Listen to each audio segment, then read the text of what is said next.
to AFF for bringing us all here. Hope you're not too sleepy after the lunch. I'm going to start with a bit of scene setting. That's going to come across as quite negative, but I promise you the lovely colleagues here are here to bring up the tempo a bit and bring in more hope. So in July and August 2023, nearly all climate records were broken. And believe me, that is not an annual competition that we should be competing in. And so many records were broken that the UN chief, Antonio Guterres, said that the era of global warming has ended and the era of global boiling has begun. So in this current context within which we're operating, the scale of social injustice is more visible than ever before.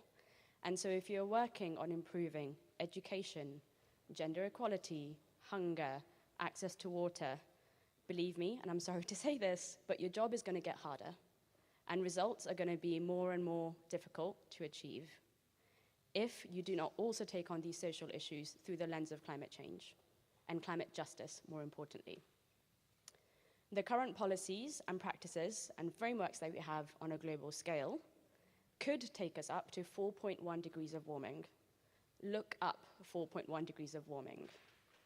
It is basically self-termination as a species, right? And I know, sitting here in the Global South, we are not responsible for these emissions, but we are going to be feeling the impact of those before anyone else. And so we have to think about it, and more importantly, we have to act on it. If you couldn't bear spending 10 or 15 minutes outside in the sun yesterday during lunchtime, imagine what it would be like 4 degrees warmer. What would happen to your access to food, access to water, access to electricity?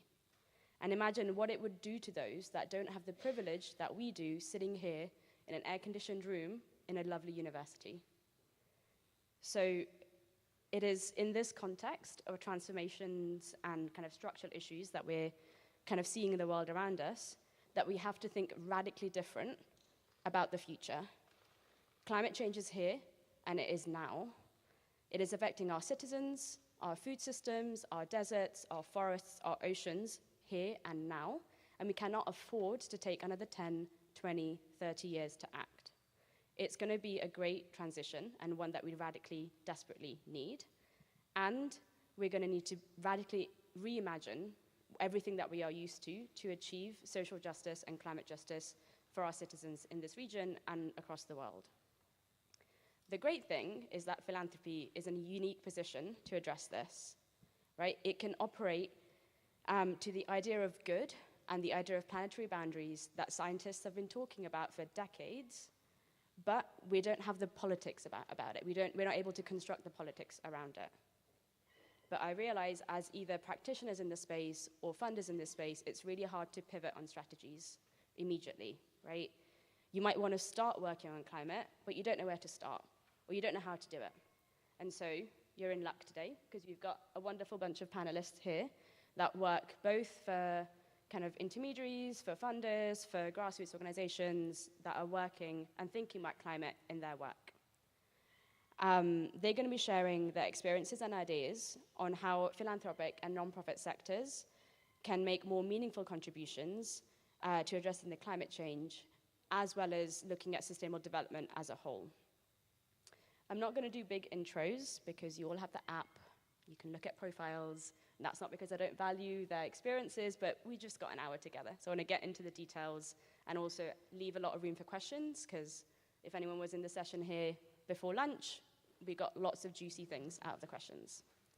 So to kind of balance out my big doom intro, I'm going to open up the floor and ask my panelists to say their name, say the organization that they're from, and I want you to share a story of a project that you've either worked on or interacted with at the intersection of climate and sustainable development. It doesn't have to be the most impactful, it doesn't have to be the most successful or well-known, but one that you love talking about, because I think stories are important and stories help us connect.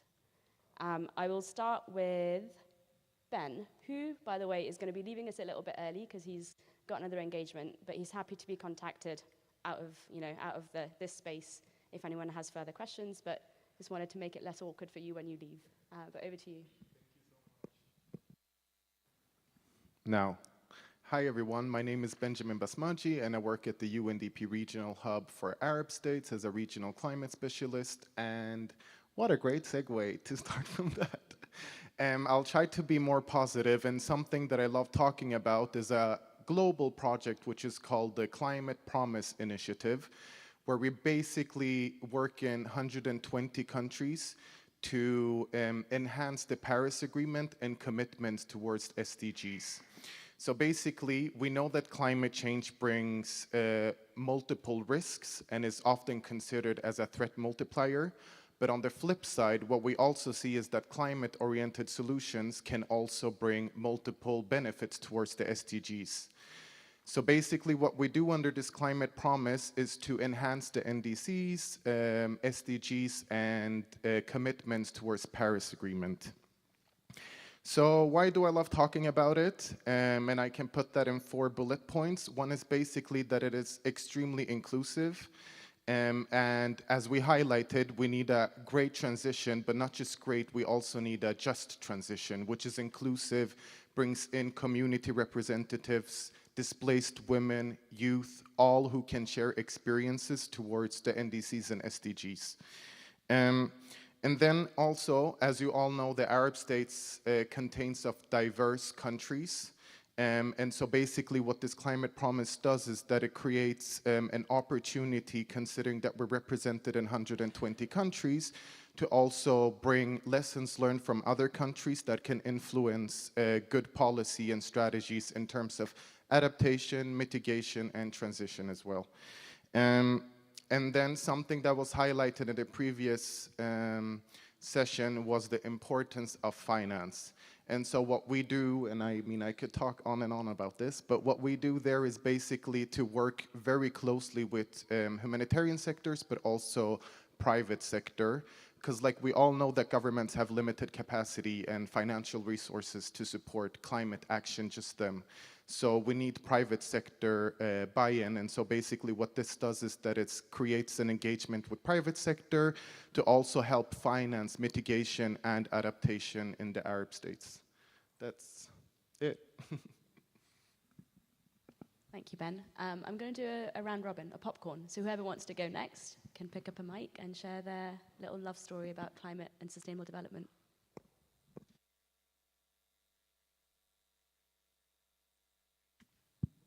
Okay, great. So the program that immediately comes to my mind, introduction. My name is Ban Al-Muflih and I'm from Dubai Cares. And the program that immediately comes to my mind and is one that holds a very special place in my heart is actually one that had no direct connection to climate whatsoever. And this is a program we've launched in Rwanda back in 2017 with our partner Educate. And it focused on transforming education systems for secondary schools and incorporating more skills-based learning into their programming. And this included entrepreneurship courses.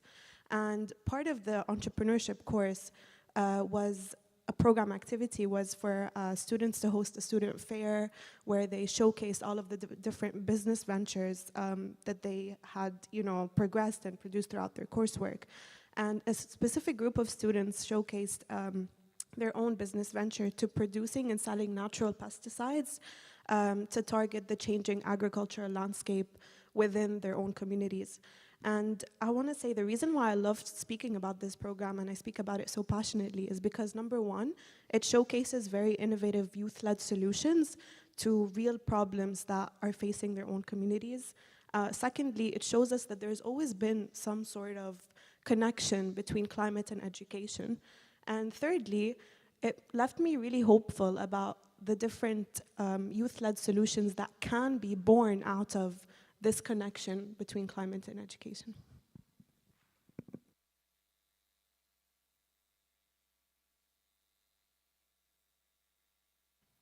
Is this how it works? Yeah. Hi, everybody. My name is Laura Perota, and I come to you from New York, and I'm with the N Fund. N stands for Ending Neglected Diseases. We are actually a public health organization. We're not a climate-focused organization. However, the new challenges that we are seeing directly come from climate change. And one when I'm being asked about a story, I always think about the people who are in the community every day, or implementing partners who are basically dedicating their lives to disease elimination. And somebody that came to mind, his name is Saliu. He's from Senegal, and his job is he's a fly catcher. So he and his team, during fly catching season every day, they go and walk on the riverbank of the Gambia River for 11 hours at a time, day after day. And what they do is they try to catch those tiny flies. They capture those tiny flies, put them in glass tubes, and then they take them away and analyze them. And what it shows by analyzing them is whether the parasite that is responsible for the disease called river blindness is still present. And last year, they actually were able to catch 163,000 of those tiny flies. And what it showed was that river blindness had been eliminated. There was no parasite left. And I so wish I could end this story here, but unfortunately what we're seeing is that due to climate change, changes in temperature, changes in air, humidity, population migration, those sites where the fly breeds and where the diseases proliferates are entering new locations. And that's making the job of Saliu and his team more and more difficult. And that's something that I wanted to highlight in this happy story that I hope will continue to be a happy story as long as we can provide them with the support.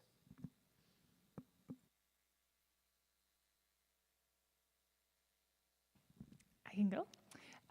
So hello, my name is Erica Miller. I work with Wings, and we're a global network of philanthropy support organizations.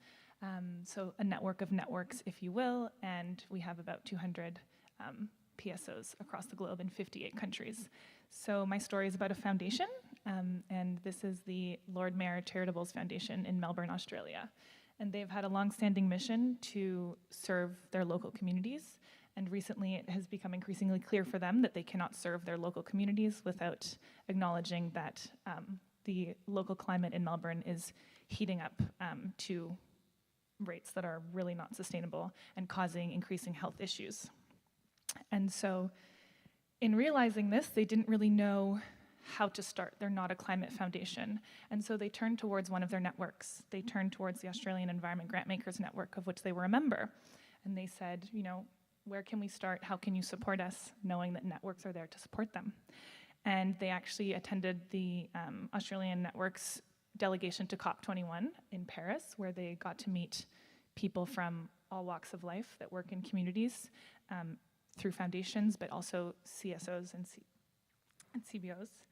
And they started learning about how climate affects every aspect of cities and communities and how it reflects and responds to their needs as well. And so they decided that in their next strategic phase, they were going to add a climate lens to all of their strategy. And it was kind of a no-brainer for them because they had already tested adding a gender-based lens to their philanthropy. So their board was immediately responsive to their need to do this. And what they ended up doing was seeing that adding a climate lens was actually adding a systems change perspective to their work. So they weren't only addressing one certain element of a health crisis, but addressing the system as a whole. And one specific program of theirs is called the Hotspot Program, and they basically identified through data the highest temperatures, the areas that have the highest temperatures during heat waves.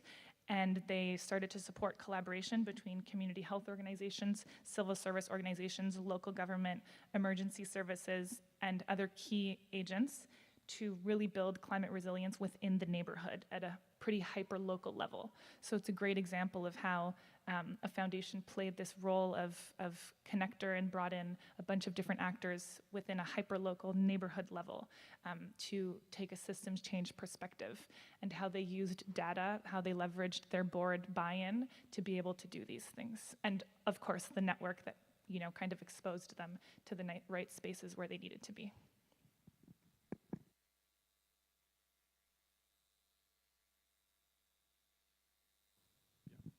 Good afternoon, everyone. My name is Hamza Al-Assad. I'm an associate director with EBRD, the European Bank for Reconstruction and Development, and I lead our climate policy work in the Middle East and North Africa.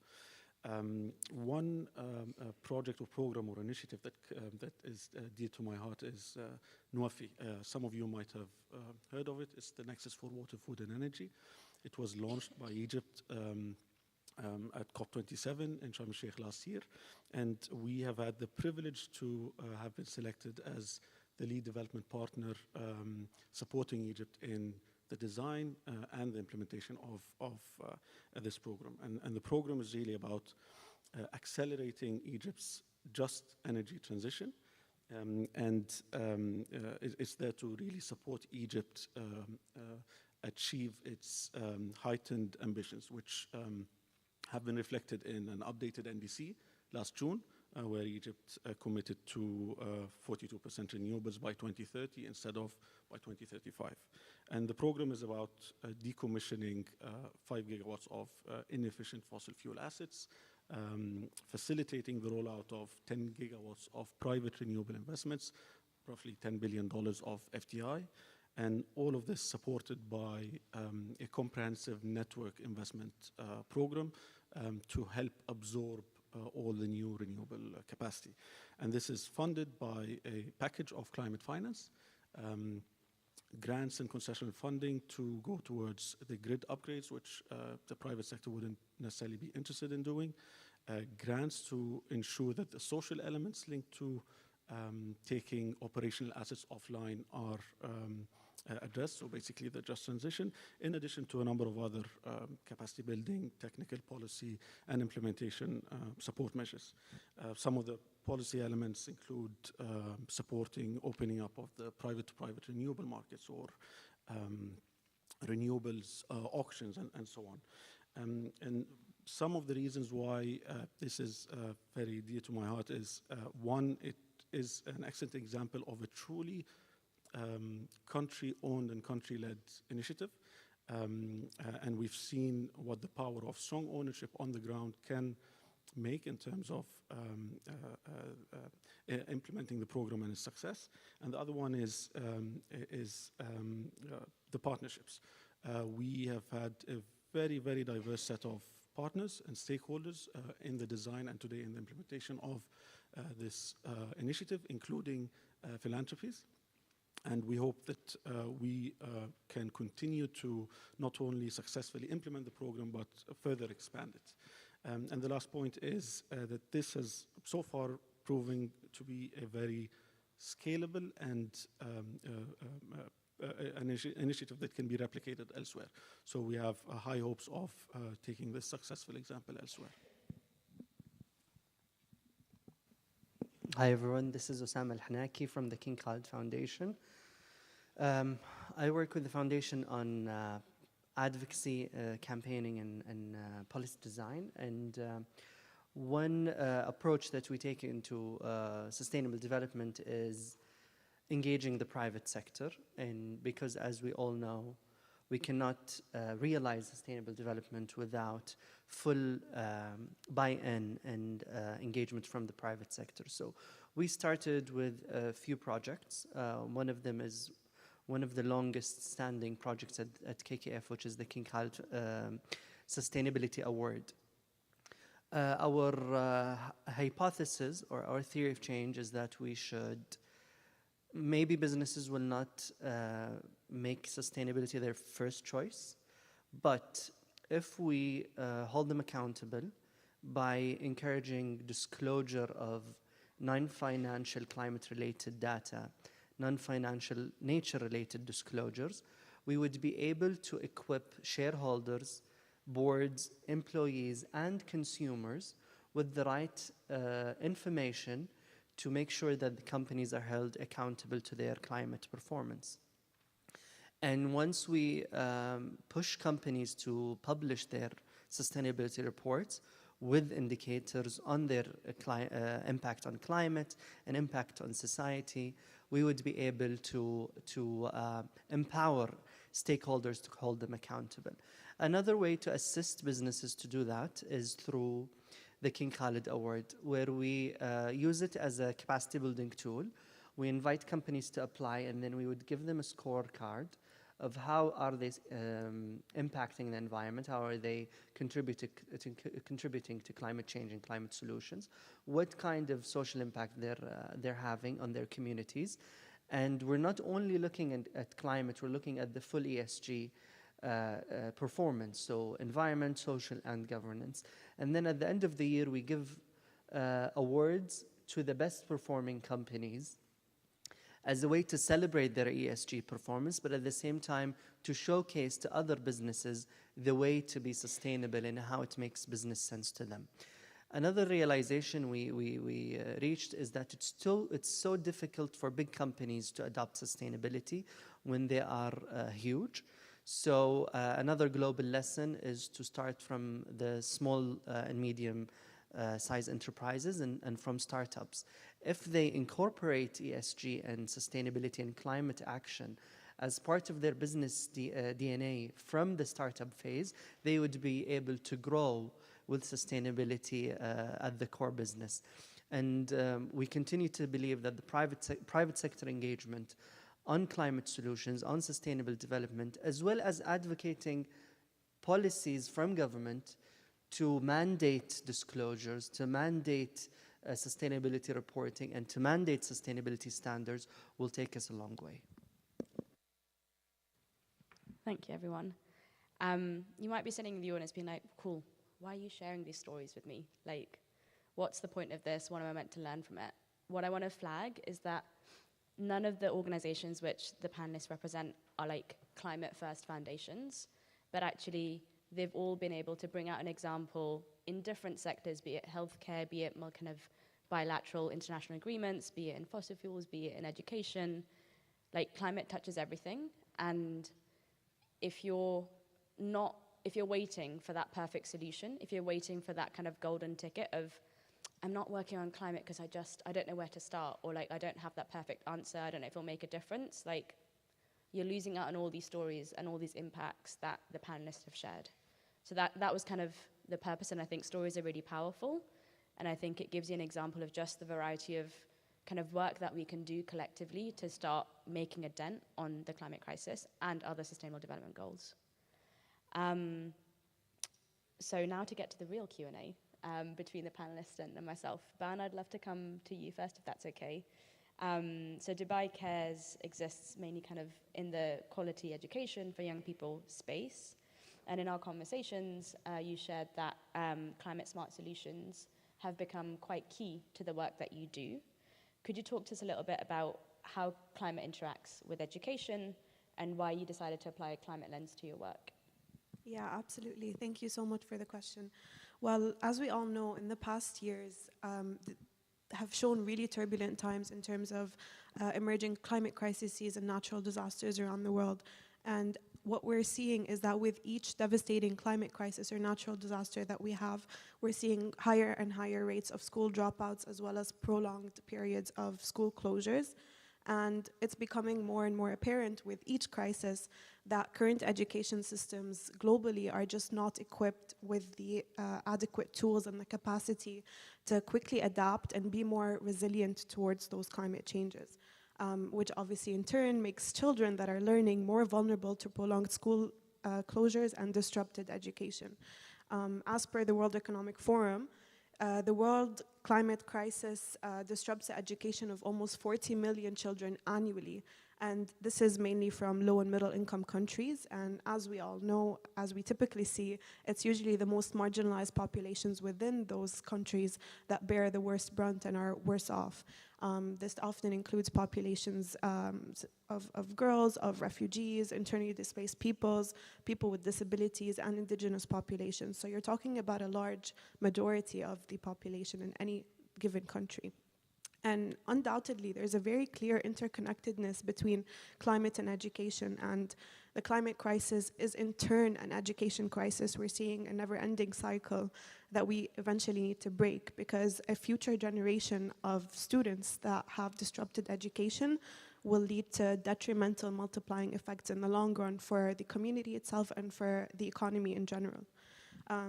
So in this day and age, we at Dubai Cares are, bringing to the table the idea that we can't talk about education without considering how climate resiliency, or the lack thereof, in current education systems is a very big problem to face. And in the same sense, we can't speak about targeting or addressing climate change without considering how education can be a tool, a very powerful tool actually, for raising climate ambition and raising climate awareness for children and youth for today and in the future. And we at Dubai Cares, along with our key partners, are really looking to highlight this interconnectedness between climate and education at the upcoming Rewired Summit of 2023. And this is going to be hosted in Dubai on December 8th as part of COP28's thematic day on youth, children, skills and education. And this is a wonderful opportunity because it's going to be one of the first times that education has such a prominent place in climate discussions. And you're really thinking about, we're really thinking about the opportunity to unite together different education sector partners and different climate actors to unite and shift the narrative on thinking about climate sort of problems and shifting that into thinking about climate solutions and climate opportunities. And we strongly believe that this opportunity lies in global education transformation. And when we talk about global education transformation, we are seeing that global education systems globally really need to be, number one, more relevant to the current context of the world today, whether we're talking about climate change, whether we're talking about climate awareness, whether we're talking about harnessing digital technologies or incorporating more life skills based learning for children. Secondly, global education systems really need to be more resilient to the changing landscape and environment in which learning is being conducted and in which learning is being delivered. And we saw this as a huge factor when COVID came around and a large majority of children had to shift the delivery of education to online learning, for example.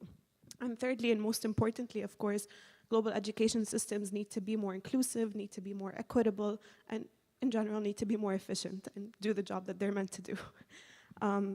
So keeping that in mind, our vision for education transformation is to really instill and nurture the future generation to have the adequate skills, the values, the knowledge, and the experience that they need in order to become future AI experts, to become future climate experts, to become future entrepreneurs, and most importantly, to become future champions of sustainability or sustainability champions, so that they have the know-how and they have the capacity to deal with any future climate challenges that may occur in the future, or to deal with or be able to contribute to solutions towards those climate challenges, let's say.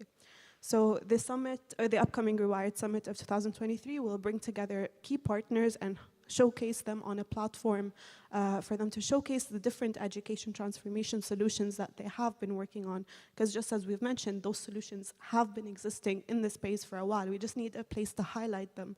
So that's what the Rewired Summit hopes to do. We hope to bring together different actors to align their commitments, to hopefully finance investments for the shared agenda of climate and education. Thank you. Thank you, Ban. And so moving from education to healthcare, then we're going to come to Laura. You mentioned the great example of the flycatcher and the river blindness, and kind of we're hinting at the fact that, you know, diseases are going to be in new and existing geographies in the coming years as kind of climate change worsens, and we don't know how to predict that. And the changes in weather patterns are going to mean that diseases are going to be flourishing in areas that they wouldn't have otherwise, and you wouldn't have expected them to. So how do we, as society and as funders and practitioners in this space, deal with this uncertainty? And how can we best prepare and adapt for the change that is going to come? Thank you. That's actually a great question. So research is still being developed on this specific topic and the impact of climate on public health. But what we do know is that the increasing impact of climate change is really huge on NTDs and public health as a whole. And we're talking about 1.7 billion people impacted by NTDs. And we know that these same people who are already facing diseases that bring on disability, stunted cognitive growth, and sometimes even lead to death, are the same people that will likely bear the brunt of the climate crisis. So what we've started doing is engaging and learning from experts in the field. And I think there are 4 ways, at least, that we've identified in the meantime to really try and tackle and mitigate what's going on. And I would say those 4 ways are, number 1, we need to be innovative. We need to remain adaptable in the face of uncertainty. We also need to develop sustainable financing solutions and options, and we also really need to collaborate. But let me expand on each of those areas. So starting with innovation, as I mentioned earlier, we're seeing evidence that climate change is really disrupting disease vectors, and that new parasites and vectors are flourishing in new areas due to climate migration, and we're seeing more people move into new geographies, as well as new disease vectors moving into new geographies. So this will definitely alter the existing ecosystems as areas become more crowded, as new land is being cultivated, and in turn this will affect the ability of vectors to proliferate. And what we need to do is really try and seek more funding for research. And I think that this will help. Scientific innovation will really help us stay ahead of the curve and really stay on track when it comes to disease elimination. Number 2, we need to be adaptable. We need to be agile and responsive to new issues. And we've done that before as a sector. A couple of years ago, when the UK government and the FCDOs cut funding to the sector, we were ready to jump in and fill those gaps. Similarly, you mentioned COVID earlier, and COVID has disrupted a lot of things. But when COVID happened, the WHO told us you need to pause all NTD's activities for the foreseeable future. And we couldn't stand still. It was like, what do we do? So we went to our implementing partners in the different countries where we work, and we asked them, what do you need? What is your plan? How can we support you? And so what we did is we talked with them, we listened to them, and we try and mobilize resources to facilitate rapid emergency intervention in water, sanitation, hygienes at the national and community level. And actually, Arab Philanthropy that was here yesterday, I think they're in another session right now, heavily supported those emergency programs. And what was great about that is that we were able to reinforce COVID-19 prevention messages as well as NTD prevention messages. So it's very important to find the correlation between those issues and really sort of emphasize those messages. And I think we just need to be willing to jump in. Sometimes it's not obvious, sometimes it doesn't appear to be what you would normally support, but think about the ripple effects that it might bring to your own sector. Number 3 is sustainability. I know that's a keyword that keeps popping up in every conference, but I think it's truly important, especially when it comes to securing sustainable financing and when it comes to tackling global issues. And at the End Fund, we do this through advocacy. Our work has brought sustainable financing to the table and into the space, and got really local governments really excited about supporting and scaling up existing intervention. For example, Rwanda and Kenya have increased their NTD budgets following advocacy campaigns and advocacy discussions by 64% and 114% respectively. So that's a great start, and that's something that we continue to do in other countries as well. And finally, I think to me, the most important will remain and is today collaboration. And we're all aware of the respective challenges that we face in our sector when it comes to climate change. and cross-sector collaboration will help us adapt and overcome those challenges. And health as a sector has become, in recent years, more and more collaborative, but we need to go beyond that and across sectors. The more we can align our ambitions, the more we can multiply impact. And a couple of examples where it's been successful, we've had successes working with the WASH sector, and this has allowed us to go beyond disease treatment and into disease preventions. And efforts have become complementary, and I think those efforts will allow us to reach SDG number 3 and number 6 faster and in a more cohesive manner. Another example that I'd like to highlight is when we've worked with the nutrition and the education sectors. We know, for example, that intestinal worms and schistosomiasis affect vitamin absorptions, especially in children. So why not combine deworming and vitamin campaigns? Why not do it in schools? Why not train teachers to administer those drugs? And actually it's been proven that deworming increases school attendance by 25%, which is actually more effective than additional teachers or textbooks. And we all know that access to health more broadly equals better access or increased access to education. And actually my colleague from Dubai Care is very aware because she has supported, and Dubai Care has supported some of those programs in the past. But what's also great about those initiatives is that collaborations happen at all levels. So in this particular instance, the ministries of health and the ministries of education were working together on those initiatives. So it's not just us collaborating with other sectors, it's governments, it's the private sector, it's the NGOs, and so everybody is willing to pull resources together towards a common goal.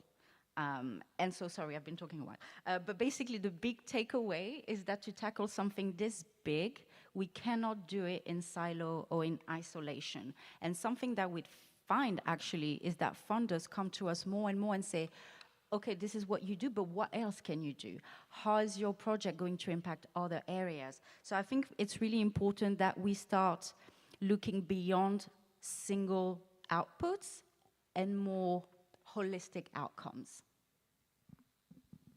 Thank you, Laura. There's some amazing examples of collaboration and addressing multiple problems with, in one go. Osama, I wanted to come to you next. Laura mentioned the phrase, just need to jump in. And I know that at King Khalid Foundation, you guys started incorporating climate into your grant making kind of 2-3 years ago. Could you give us an insight into kind of what that aha moment was? When did you realize that, right, to address the issues that we want to address and to reach the impacts, the kind of objectives that we have, we need to look at it through a climate lens? What was your journey? Thank you for the question. So these are good examples of how education incorporates climate, how health incorporates climate. But for us, a couple of years ago when we revisited our strategy, at that point we were heavily focused on equal opportunities, creating jobs and income-generating opportunities for vulnerable communities.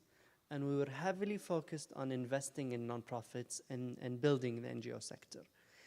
And then at that moment when we were considering incorporating climate and environment as a priority, as a strategic priority, there were questions amongst the team that, are we neglecting equal opportunities? Are we going to abandon the sector? And the answer is no. We came to realize that it's easy to incorporate climate solutions as one of our priorities while still doing the same impact that we're creating. So with equal opportunities, over the last few years, we were able to create 3,000 jobs in the nonprofit sector and in the private sector for underprivileged communities. And then we were like, why not consider continuing to do that, but with green jobs, with jobs that are friendlier to the environment in renewable sectors and that can contribute to climate action and climate solutions. So we're still creating jobs, but green jobs, or investing more in green jobs. Another legacy priority for us was green entrepreneurship, or entrepreneurship before it came green. So it was social entrepreneurship at the beginning. And then we realized many of the projects and ideas that were in the pipeline were green ideas. So we were able to continue serving social entrepreneurship with a green lens and calling it green entrepreneurship. Even in our advocacy campaign and public campaigning, when we speak to the public, when we reach out to youth and children, now we're able to advocate for lifestyles and consumer choices that are climate smart. And we can speak to the private sector, we can speak to consumers just like we did in before, but with a climate lens.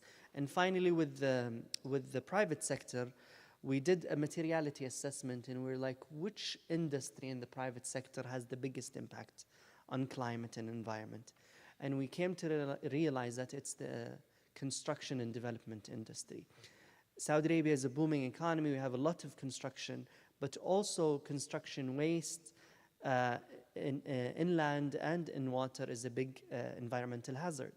And then we decided to focus and be laser focused with industries that have the highest impact on social life and on the environment. And soon next week we're having the first green dialogue with construction companies and with project developers to discuss their impact on climate. But these solutions did not come, it was an aha moment, but it's not something new.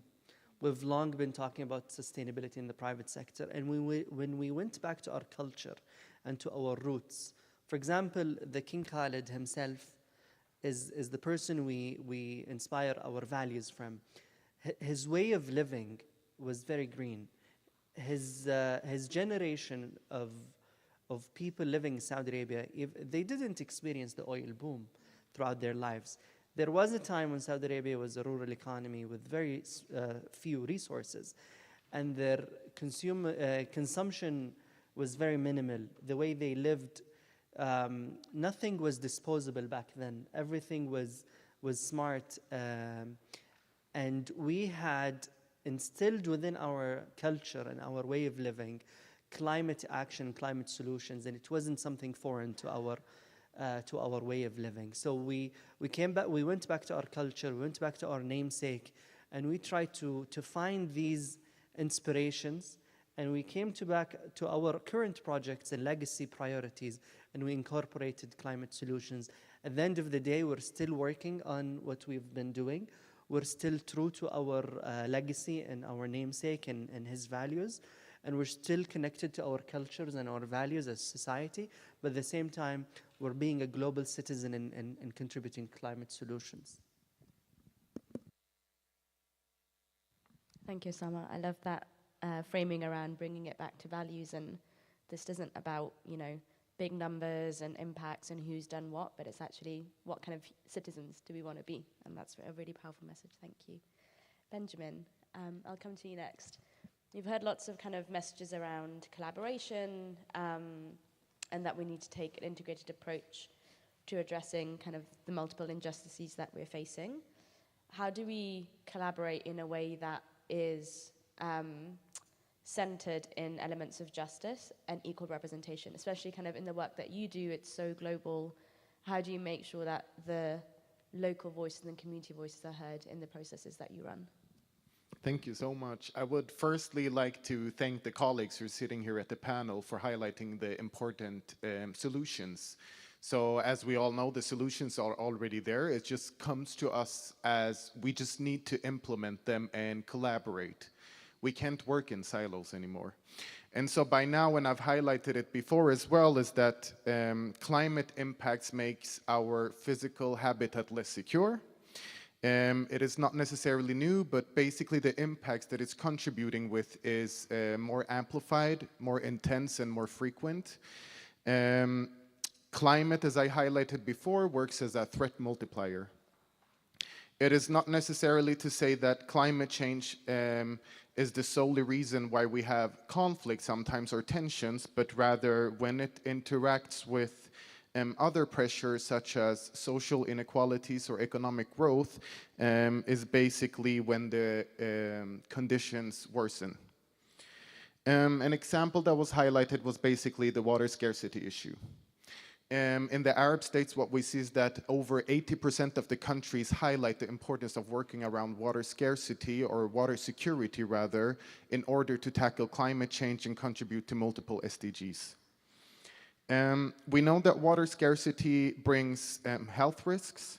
It affects agricultural productivity, and in extension, potentially loss of livelihoods, malnutrition, and food insecurity.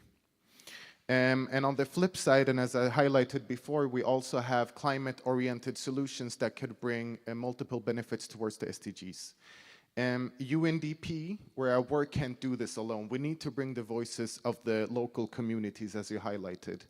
We need to make solutions that's adapted for local communities, hearing them, including them in the discussions, but also empowering them. We can't give them, whenever they're experiencing climate change, adding pressures to them by giving them the sole responsibility. That was also highlighted in the previous session.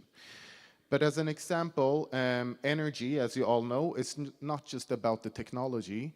It is rather also an enabler for supporting productive capacities, health, our colleague highlighted education, and the list goes on and on. So it becomes important for communities to be part of all the different solutions that we bring. And so I highlighted integrated support, or solutions rather, and we require integrated discussions, bringing everyone to the table. I know that in theory it sounds amazing, but in practical it's almost impossible to do, but we need to aim for it to make sure that everyone is represented around the table. Bringing multiple perspectives, and we know that climate change brings multiple threats to different sectors. We need to also bring the different, the entire society and stakeholders around the table to have the discussion. And so UNDP, and as I highlighted before, we work with community leaders, we work with communities before we actually in the design phase to make sure that everyone is represented, that their voices are heard, whether it's displaced communities and especially displaced women, or youth, where their SMEs can be included and implemented as well, to make sure that their innovative ideas are heard, not just in the Arab region, but also globally. So that's basically what I wanted to highlight, and also considering that we have MENA Climate Week coming up, which is a milestone and extremely important for our region to exchange lessons learned, replication, scaling up opportunities. We need to see more local communities, people that are not just high level, to participate at these events as well, to make sure that their voices are heard. And this becomes extremely important considering the discussions around climate finance that's been highlighted several times. We can have how many integrated solutions we have, but if we don't have climate finance, it really doesn't matter. So yeah, that's basically what I wanted to highlight. Thank you. Thanks, Ben. And on that topic of climate finance, Hamza, I'll come to you next. I think like philanthropy and public finance are two very crucial but very different kind of vehicles of funding when it comes to addressing any kind of injustice that we see in the world. How best do you think can they work together? What's the gap that philanthropy fills? What's the gap that public finance fills? Because I think, correct me if I'm wrong, I think the two together can really lead to kind of us working on systemic solutions, but they work with risk in a different way, and they have a different risk appetite, and they have a different reach as well. So what's the collaboration between those two climate finance vehicles? Yeah, no, absolutely. So maybe given our mandate as EBRD, I'll focus my kind of remarks on some of the similarities and complementary areas that both multilateral development banks, such as ourselves and philanthropies, have and can influence kind of through partnerships. So to meet the 1.5 degree target, trillions are needed to flow, so trillions in climate finance. And I think according to IEA estimates, 5 trillion a year between now and 2030, while in fact less than $1 trillion actually flow. And this big gap cannot and will not be covered by public balance sheets, often strained and weak.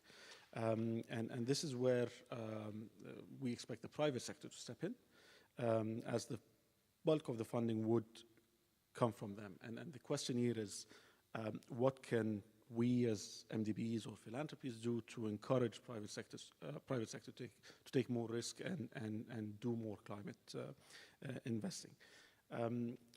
We should help create the right market conditions that can encourage the private sector, and this requires enabling regulatory environments, whether by covering or advancing carbon pricing, finance, concessional lending, funding, scalable instruments, and so on. The private sector needs clarity and certainty on the long-term direction of any economy. So for instance, we at EBRD, we support low-carbon pathways or roadmaps in a number of different sectors, such as cement, steel, fertilizers, and others. And when these roadmaps are adopted by governments, they send a very strong signal to the private developers and the private sectors on the investment needs in any sector and the timeline that's needed to deploy new technologies and make the investments. We couple our policy advice with technical assistance, which can ensure proper project development and implementation. So just as an example, last year we've earmarked around 90 million euros that supported over 300 green projects.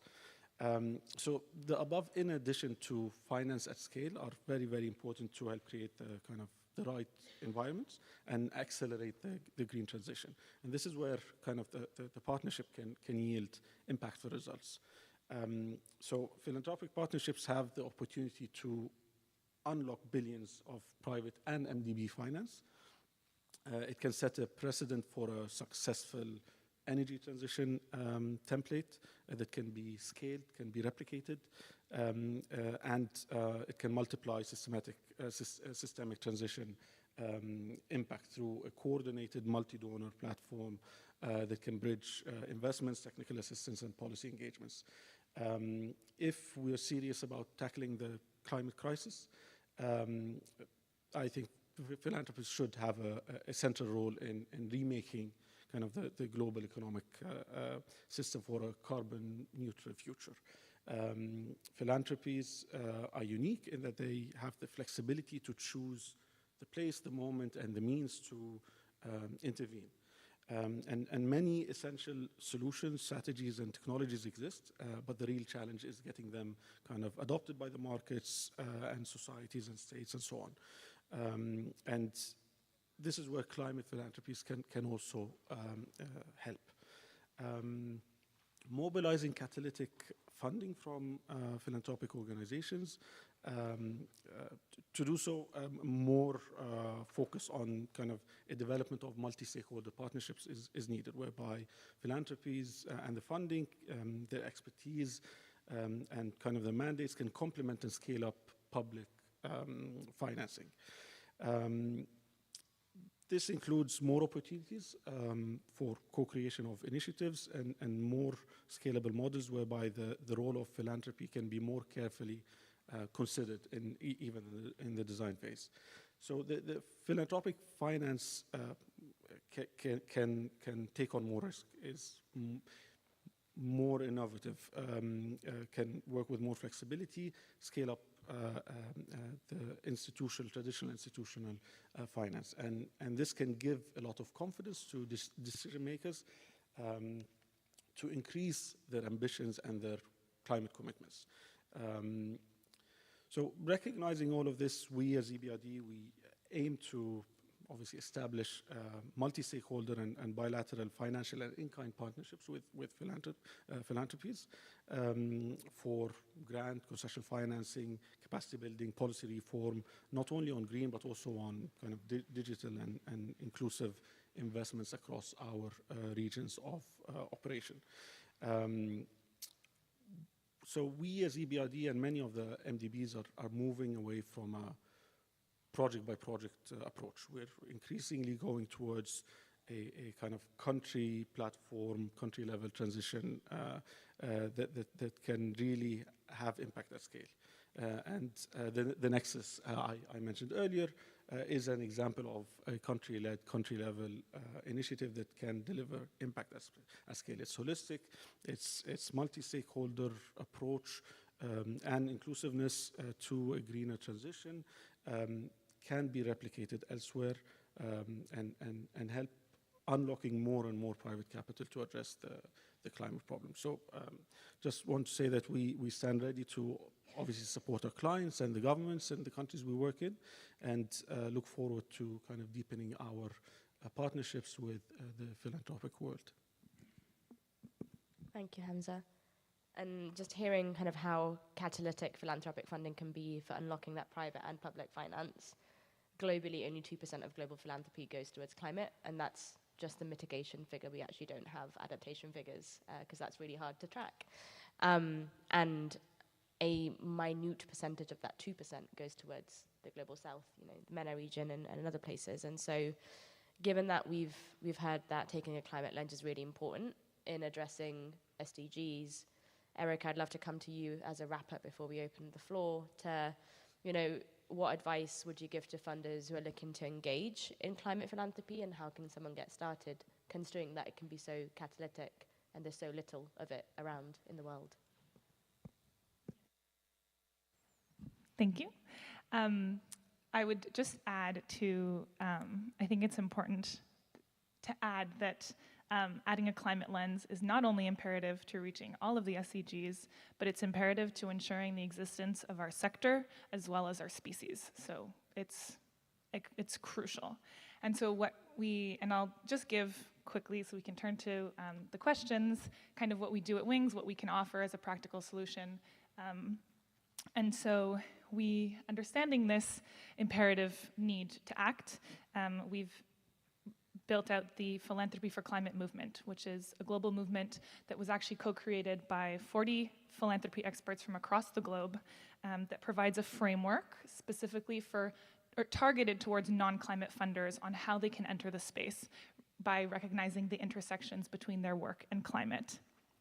And through this framework, we offer levers for action through which you can really leverage your organization as a whole and every aspect of your foundation, from governance to grant making, to actually be productive towards climate action. And through this movement, we have 600 signatories more than across the world in 20 countries, and very little representation actually from the region. But I am delighted to share the stage with one of our colleagues, the King Khalid Foundation, who is the first signatory of the region.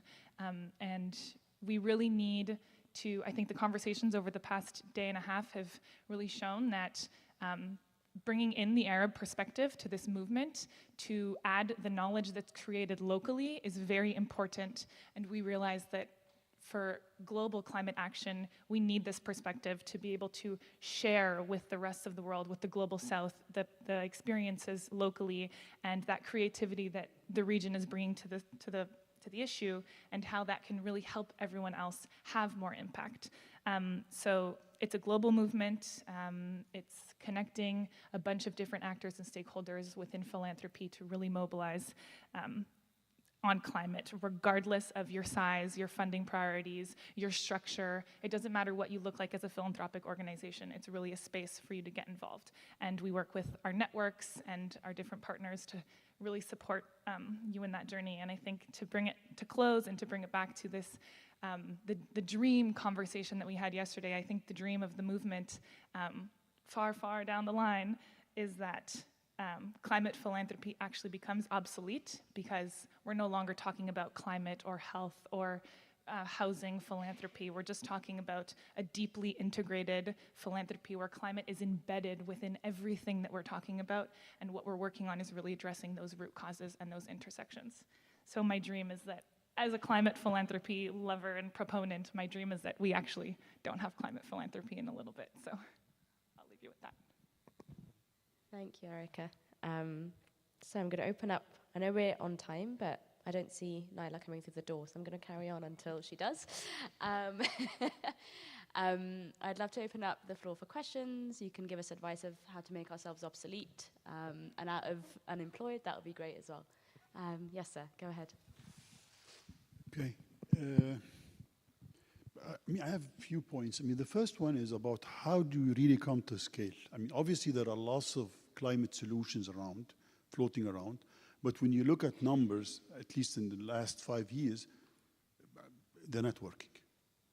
They're simply not working. We've been hearing about the global green deals from UNEP, for example, since 2009. There is a European Green Deal. And everybody talks about the technology is there, but nothing happens. That's my first question. How do you get into actual movement? The second thing is that if you're going to count on the private sector, sorry to tell you, it's not going to work. And it's not going to work as long as there is no cost for the externality. This is a classical problem in game theory. It's called the tragedy of the commons. If the commons are kept as commons without actually paying a price for it, then you'll abuse them. In this case, the commons is the environment. So the government has to put a heavy levy on polluting. The thing about carbon trading and all that thing, there are lots of issues in it, and it's not going to work. This is a diversion. This is a heresy. I don't think we can afford it. You really have to be a little bit more firm about this.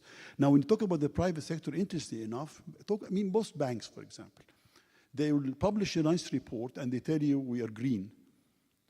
Then tell them, what do you mean by green? They tell you they're building. This is a scope 1. They never get into scope 3. Scope 3 is where do they finance? And I granted this is harder, much harder to verify. And because it's much harder to verify, again, you get back to the role of the government. I, as a bank A, I'm not going to do it because bank B is not going to do it, so they're going to profit here. They're going to profit from it, unless the government enforces it. Again, there is an issue of scope 3 versus scope 1. When you talk about financing, a major source of financing is government. Public.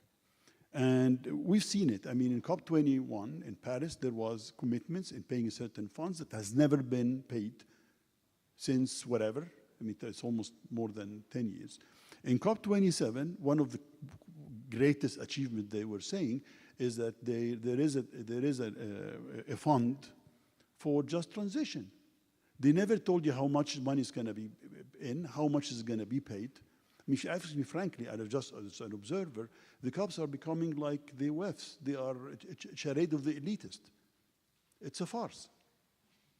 They meet, they commit, and then nothing happens. And then when you look right after it, you see the biggest polluters. Germany is producing electricity by coal, by the way. France is buying heavily natural gas from Algeria. So you're talking again a revert to fossil fuel. India is one of the major polluters, by the way, and it's because of again electricity generation. So what I'm trying to tell you is that even countries are not putting their are not walking the talk. Apologies for putting a gleam. Last thing I want to talk is about reporting. We've mentioned reporting. The big companies are harder to audit because they have deep supply chains. Companies, when they want to pollute or they want to do business human rights violations, they do them deep in their supply chains. And it's very hard to verify. But again, and there are no standards, by the way. Most of the reports are just SDG washing. And they don't tell you, for example, it's not audited, that's first. And even the standards, the ISSB standard is just released in COP26. And there are lots of details that needs to be flushed out. So anyway, those are just, I apologize for being on the negative side, but I think it's better to I think those are really interesting reflections and show just how deep-rooted these problems are, and that, it's going to take years of being at it and putting pressure on various stakeholders for action to come. But I'm happy to share some thoughts, but I wanted to open up if anyone had reflections first. Yeah, you're right. It's very difficult to wait for the private sector to take action. That's why our approach is to hold them accountable by empowering stakeholders, including government, to verify, monitor, and put standards in place to make sure that they're doing their job. But at the same time, as much as we are trying to advocate, the private sector is also advocating for less red tape, less standards, more freedom, more flexibility, and it's about getting our message across to the government. And if it's too difficult for our governments now to consider internalizing the externalities and putting a price on carbon and forcing them to trade emissions, then we can start by advocating for voluntary markets. Slowly and slowly, we're showing government that there is a space, there is readiness in the market to force more stringent restrictions. But when we say engaging private sector, it's not about waiting for the goodwill of the private sector. It's about empowering all of their stakeholders, including consumers, including shareholders, including government. And in our region of the world, usually governments are big shareholders and they exercise power over companies and how they do businesses and how they conduct their business. And it will take time, but for now, within our reach, we can advocate for their environmental responsibility, but at the same time, advocating government to make it a legal responsibility. If it's not a legal responsibility, the business sector has freedom to do whatever they want. Our long-term vision is to make it a legal responsibility for them to be held accountable to their climate contributions, but at the same time, work with them in the ESG, make sure that there is accountability in place, there's standards in place, there is a mechanism for even capital markets to put some conditions in place for climate reporting to be accurate and audited, and work with auditing firms, because even the big 4 and the big 10 audit companies in the world are heavily focused on financial disclosures. We don't have the skill set and the business for non-financial climate-related disclosures, which should be a priority. Non-financial nature-based disclosures, which also should be a priority. Yeah, please. Maybe just a couple of points I'd like to pick on. So greenwashing is indeed an issue, and we see a lot of institutions claim to be green while in reality they hardly do enough. However, we're also seeing institutions, and I'll give an example with ourselves, that we've made very strong public commitments to actually be green and sustainable. So, for example, EBRD has made a commitment to have a minimum of 50% of its financing go towards green. And we have a published, clear methodology that kind of breaks down how we consider an investment as green or not. We've made a commitment to be fully Paris aligned as of beginning of this year, and we're already reflecting this on our processes, on our operation, and on our investments. And we feel we have a duty to support our clients and our countries to try and implement some of those measures on their end. So yes, there's a problem, but there are ways to kind of hopefully address and reduce the severity. On carbon pricing, I think I kind of disagree with you. I know it's obviously a very complex topic, and it hasn't achieved what's intended yet. But I think until there's another clear substitute to force or to make the incentive and disincentive very clear to the private sector, it would be a little bit challenging for them to, again, as Osama said, kind of to become green just because they want to. We're seeing CBAM. The implementation of CBAM is already creating a lot of pressure and interest from companies to decarbonize their processes, their supply chains and everything, because they know that there's a direct economic impact on them if they do not do so. So all of these measures are not perfect, but we're seeing some of those start to yield some results, or at least some interest. Maybe the last point is on kind of scaling private sector finance. And it's something I didn't touch upon in kind of my intervention, but we, EBRD and other similar institutions, have access and have the ability to come up with products, structures that address many of the risks, so financing tools and products that address many of the risks, whether guarantees or other ones, sustainability-linked loans and bonds, where financing can be kind of mobilized at scale. I'm happy to kind of discuss offline some of our kind of very successful examples on mobilizing finance at scale, especially with sustainability-linked loans. But given the timeline, not discuss afterwards. Thank you. I think we're at time, because I think I can see in people's eyes that there's caffeine or some fresh air that's needed. So I'm going to wrap it up there with, I know there probably is a couple more questions in the crowd, but I can stick around. I know if other people can stick around after just to speak offline, we're happy to, but conscious of time. Thank you everyone for coming and listening to us. I know we didn't have that many times for questions, but I think my kind of key takeaway from it is just all of these kind of issues are so deeply entrenched in our systems, and there is a need to reimagine the future and not base it on existing structures that we have. Take the best from it, but leave the rest behind. It is really a space to innovate, to rethink, and move forward, because otherwise we're just going to be in this kind of the COP-like conversations where we feel nothing happens, but it's because we're using the same systems over and over again. And that's it. Thank you to all the panelists. You've been absolutely amazing and so insightful. It's been a pleasure to share this with you. And we're around if you want to ask any questions offline, but we'll let you go and get some caffeine and some hydration.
Hi, everyone. Can we get started? No, Joy, hold on. Yeah, I'll call you. Okay. So we're going to get started with the last session of our day, which is our members meeting. And I really want to encourage everyone, even if you're not a member, please sit in on this meeting. We want to try to make it a bit interactive, and really the idea behind this session is just to kind of introduce you to AFF, so you get to know a little bit more about us, a bit more about what we do, and then for our members to give you an update and report back on everything that we've done over the past year and what we plan to do in the next couple of months to the end of the year, and what our plans are beyond that.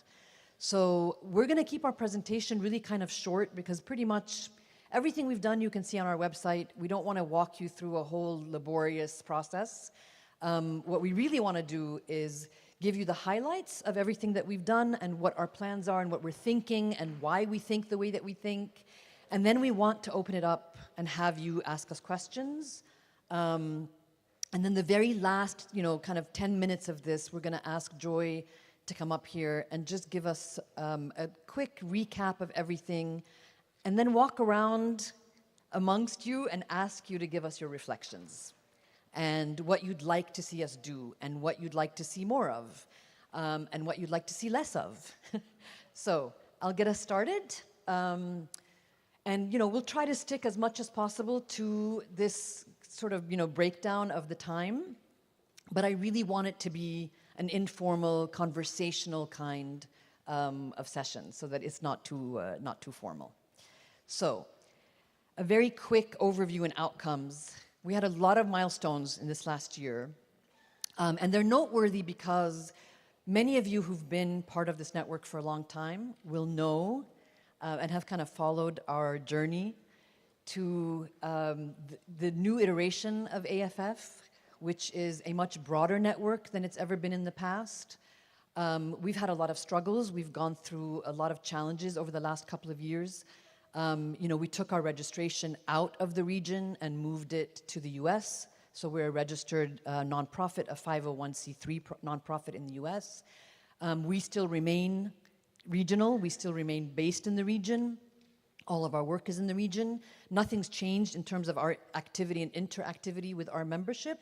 It's just that a lot of the restrictions that were hindering a lot of our progress have been lifted. So it's a good thing. And one of the other big, milestone shifts that we made is the AFF has been around since 2006. So it's seen a lot of evolution. It's seen a lot of progress. And over the last couple of years, so I've been at AFF since 2014, so I'm just coming up to 10 years. And a lot of the sector has changed over the last 10 years, even from the time that I joined the AFF. The network was always a very collegial place. It was a very friendly space. A lot of the members have been members of AFF since day one. A lot of them are founding members. So there's a lot of vested interest in ensuring the sustainability of this network and building it and growing it. But because of the shifts that we had seen in the sector and the expansion of the sector, we also wanted to expand and broaden the capacity for this network to be a bigger network and to be a more inclusive network. So we did what we kind of have been calling the democratization of access to the AFF, which took away some of the historic frameworks that we'd been using, which were, we had a very specific kind of membership levels and membership tiers. And as we looked at wanting to expand the network, we also wanted to get rid of the levels and the tiers, and we wanted to make sure that everyone had equal access to the network. Everyone had equal access to engage in the governance of the network. Because at the end of the day, our network is made up of members who we serve, and we can only serve them if they have a voice in how we do that. And so we didn't want it to be restrictive in any way, and we didn't want it to be prescriptive in any way, right? So as much as possible, we wanted to democratize the access to the governance as well. And we wanted to include and be as inclusive as possible to the sector at large, given the fact that there aren't very many networks that do the kind of work that we're doing. And there aren't enough spaces of connectivity for our sector, And the sector is so broad, it goes beyond just foundations, it goes beyond just grant makers. In many cases, I mean, so many of you would know this, we are made up of hybrid organizations. We're grant makers, but we're also grant seekers. And we have to find a way for that kind of blend to be able to meet in spaces that are encouraging and spaces that allow us to be to collaborate and to share ideas, just like we did over the last 2 days, which have been honestly incredible. I mean, incredible. In the 9 and some years that I've been at AFF, I think this is by far the most incredible annual meeting that I've ever hosted. So I'm very, very, very proud that we were able to bring you all here together. So those changes have meant that we have a growing membership. They've meant that we've had increased engagement. We've had expressions of satisfaction from our members and from the broader network that are at an all-time high, at least since I've been here.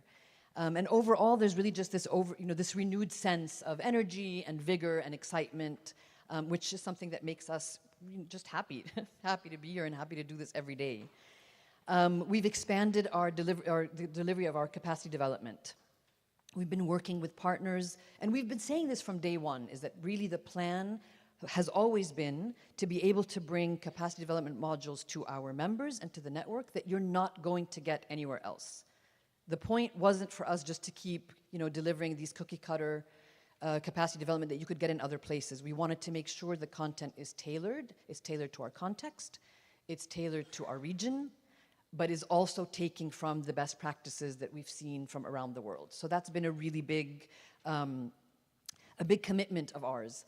And we base a lot of the plans for what we present and what we offer in capacity development on the survey of needs that we send out. So when you get that survey of needs from Walid, it really goes towards something. So we take the information that you're sharing with us and we build our programs based on that. Our knowledge and research and data is something that I'm going to leave for Hiba to explain to you in much more detail, because this is like what she's been doing and what she's brilliant at. But the two highlights that I really want to make sure that we talk about are the Enabling Environment Data Project that we've done, and I want to tell you why this is notable to me, and our Arab Philanthropy Survey. So the Enabling Environment Data Project is noteworthy because it's the first ever research that has been produced in the Arab region, for the Arab region, by the Arab region, specifically addressing the enabling environment or the lack thereof in 4 key countries in the region. This was a project that was funded by the EU and then sub-granted to us by WINGS, the WINGS Network, which is the worldwide initiative for grant makers support. And it really was a very deep dive into what are the restrictions, what are the regulations that guide our sector in 4 countries: Jordan, Egypt, Lebanon, and Palestine. And I truly believe had we tried to do this research 5 years ago, we wouldn't have been able to get the kind of engagement that we got. We wouldn't have been able to get as deeply into the information that was shared with us. And I think what that highlights for us are 2 things that are really key. Number 1, the appetite for our sector to share that information. And that's a big shift that we've seen. And number 2, the trust that our network has in us as the keepers of that information and the sharers of that information. So those were 2 really big kind of highlights for me. The other thing is that we also produced it in Arabic. So I know yesterday you might have heard, if you were with us yesterday, you would have heard about the lack of knowledge production, the lack of Arabic knowledge production. And this was something that is very, very key for us. We wanted to make sure that we're not just looking at the data and information that's being shared and being produced outside of the region about us. We want to be able to tell our own story. And we want to be able to tell our stories in our language. And I know that it is ironic that I'm speaking in English. I understand that and I appreciate that. But it is what it is. And then the second piece around the Arab Philanthropy Survey. So anyone who's been part of this network since I've come on board knows that all I've talked about for the last 9.5 years is data and survey. Who's doing what? Where are they doing it? How are they doing it? How much are they giving? And we don't have that information, and we haven't been able to get that information. And again, that was a key theme that just kept showing up over the last 2 days, right? Is where is the data for Arab philanthropy? And so we're hoping that we'll be able to help get that data. And so again, it's an appeal, it's kind of a call to action from us to you. We are sending out the 4th kind of wave of this Arab philanthropy survey. Fill it out. And if you need help filling it out, let us know, and we'll walk you through it. And if you have ideas about how we can make it more accessible, let us know, and we'll figure out a way to make that happen. Because really, ultimately, at the end of the day, if we don't have this data about what you're doing and who you're doing it with and who else is doing what, we're not going to be able to advance this sector, and we're not going to be able to be better at our giving. So those are the 2 kind of knowledge, research, and data points that I wanted to highlight, and Hiba will talk you through a little bit more detail. So, just a quick reminder of what our strategic pillars are. Network, obviously, and you can see a little bit about what that means to us. Capacity development, again, online, in-person. Hopefully now we'll be able to come back to an in-person module as well. Our communication, what that looks like and what that means for us. Knowledge building, our advocacy and support, and what that means for us as well. So we're looking at, we want to be able to not necessarily be the thought leaders ourselves, but to bring together the thought leadership in the region around this sector, and then make that visible, whether it's on a regional level or on a global level. And then we've kind of started thinking in the last 2 years about what are the thematic program areas that AFF wants to focus on. And the reason why I bring this up is that in the past, we had never done that. We weren't a program-based organization, right? We were just a service provider. And we started to realize that 2 things. First of all, as a nonprofit and as a grant seeker, we were almost exclusively 100% dependent on grants. And you know, even though we've had incredibly committed donors and funders who are absolute champions of what we do, at some point, we need to be able to make some of that money ourselves. We need to be able to diversify the income streams for AFF, and so that we can do even more, right? So we thought we're gonna focus on 5 themes. And everything that we do, every activity that we do, every panel that we host, every webinar that we host, what we write about in our newsletter is going to focus on these 5 things. So climate is one of them, and I don't think I need to explain why climate, but I think we know why climate. It's clearly, I mean, it's top of mind, I think, for everyone. We've hosted 4 sessions on it in this event alone. We have an entire roundtable discussing climate tomorrow. We're taking a delegation of some of our members to COP28. We're hosting side events at COP28. I represented AFF at COP27 and was the only member of an Arab philanthropic network at COP27. There were 40,000 people at COP27, and I was the only representative of an Arab philanthropic network, which is shocking. So that's why climate. Data, obviously, again, we've said it over and over and over again. We've written articles about why data is important and why we're focusing on data, so I don't need to, belabor the point. Enabling environment, again, is another thing. So for a long time, when I had first started at AFF, a lot of my complaints and a lot of my gripes were around how difficult the environment was for us to work. And so we basically decided, let's try and do something about it then, instead of just complaining. So the Enabling Environment report is one such thing. What we hope we'll be able to do is expand on that report. So there are 22 countries in our region. We only focused on 4. We'd like to focus on more. And then a new one for us is governance. And I think 2 reasons why governance came up as a programmatic thematic area that we want to focus on. One, we changed the governance of our organization. And so that was, sort of in our face, like, wait a minute, we've decided to be governed differently. There has to be a reason why we made that decision. Beyond the fact that it was difficult to maybe, it was an unwieldy governance model initially. So that was one thing, and it's an introspective question for us, right? So the idea to put governance as part of our thematic program area is an introspective issue. to try to understand why strategically it made sense for us, and then how can we take that learning and that journey and help the rest of our colleagues and peers in the sector to think about governance differently. How we govern our sector, how we govern our organizations, and it helps, obviously that feeds also into our advocacy, and it feeds into how we try to develop thought leadership in the sector in the region. And then the last one is youth. And so again, I mean, we know statistically, we know that this is a region with, I think, 50% of a population that is under the age of 25. It also tends to remain a very disenfranchised population, but is also like the most missed opportunity ever. And so we want to make sure that we bring together all of the organizations in the region that are working on youth, which I think is pretty much every single one, even if it's not a stated objective, but every single one of us by default are working on youth. And we want to make sure that we relaunch the initiative that we started in 2017, which was to build a youth coalition. And that youth coalition, had picked up a lot of momentum. It lost its momentum based really solely on our inability to kind of galvanize that resource because we were facing so many issues.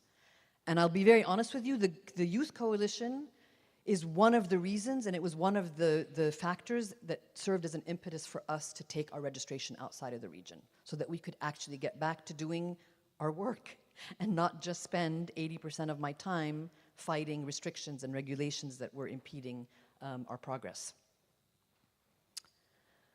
And that's me.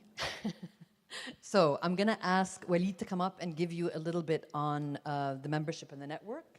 And then Hiba will come up and talk a little bit about the data. And then we're going to open it up so that we can just talk with each other. Okay? Thank you.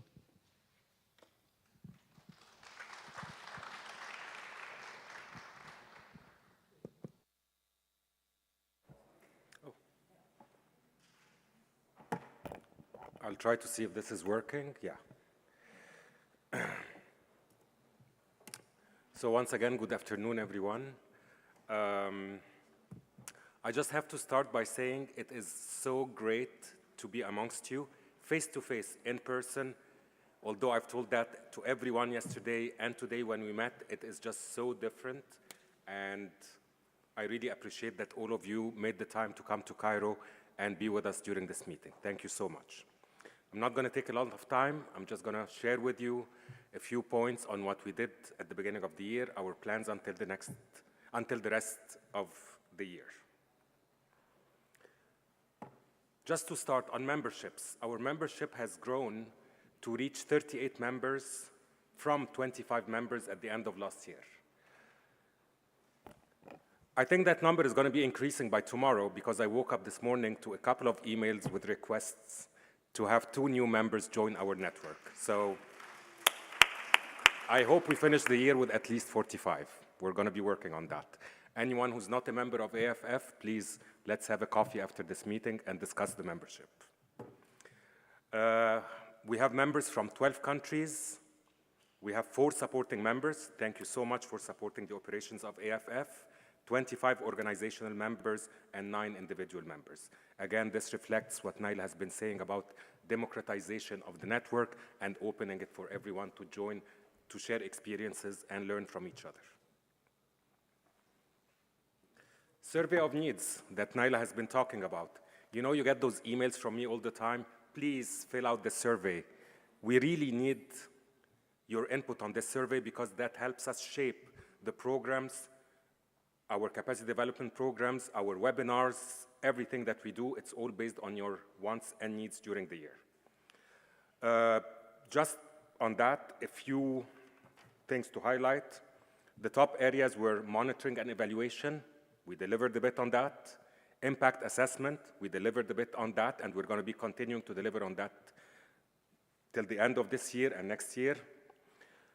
Inspired leadership, I'm going to talk about how we looked at a way to deliver on that.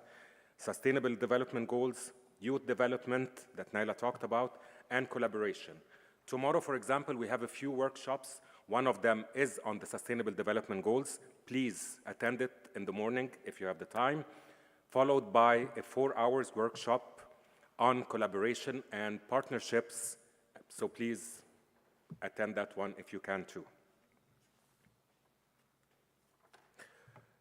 Before moving to the slide, I just want to say by the end of the year, you're going to find the same email from me telling you, please fill out the survey. So please, please fill out the survey.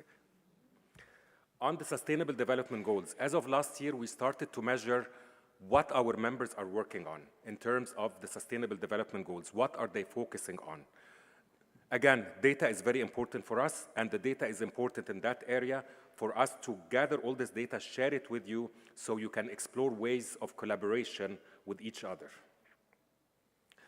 For example, if we look, the top SDGs that our members are working on are SDGs 4, 5, 10, and 17. This can very much combine when we talk about the youth coalition that we want to launch. As a network, if we work on those, and these are the top priorities of our members, then we can do something within the youth coalition area. I know this will look a bit small, but thank God we have a big screen. Thank you, AUC. I just want to show you a few of our plans for until the end of the year. For capacity development programs, I just mentioned that we have 3 capacity development workshops happening tomorrow in person. And until the end of the year, we have 2 more planned for the month of October and November with our partners at Social Value International, talking about impact and impact assessment. Speaker series. What is the speaker series? When we looked at the needs and the wants that you have filled out in the survey of needs, talking about the leadership, we thought, how can we portray that without just giving a course that can be a cookie-cutter course, as Naila said, offering to everyone? Let's be inspired by others who work in the field. So we started our speaker series by highlighting activities that one of our members is working on. The first episode was end of May this year. It was with Reem Khouri talking about how to set an impact strategy and the importance of it. We are planning 2 more this year, and then we're going to be continuing them on an ongoing basis in 2024. Here, my invitation to you and my call to action, if you have any specific topic that you would like to share that you feel the rest of the members and the network of AFF will benefit from, please share it with us so we can start on planning those sessions.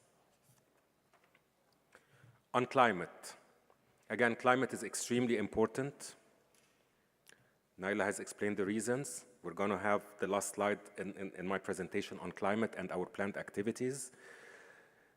So, on climate, we are planning several activities until the year end.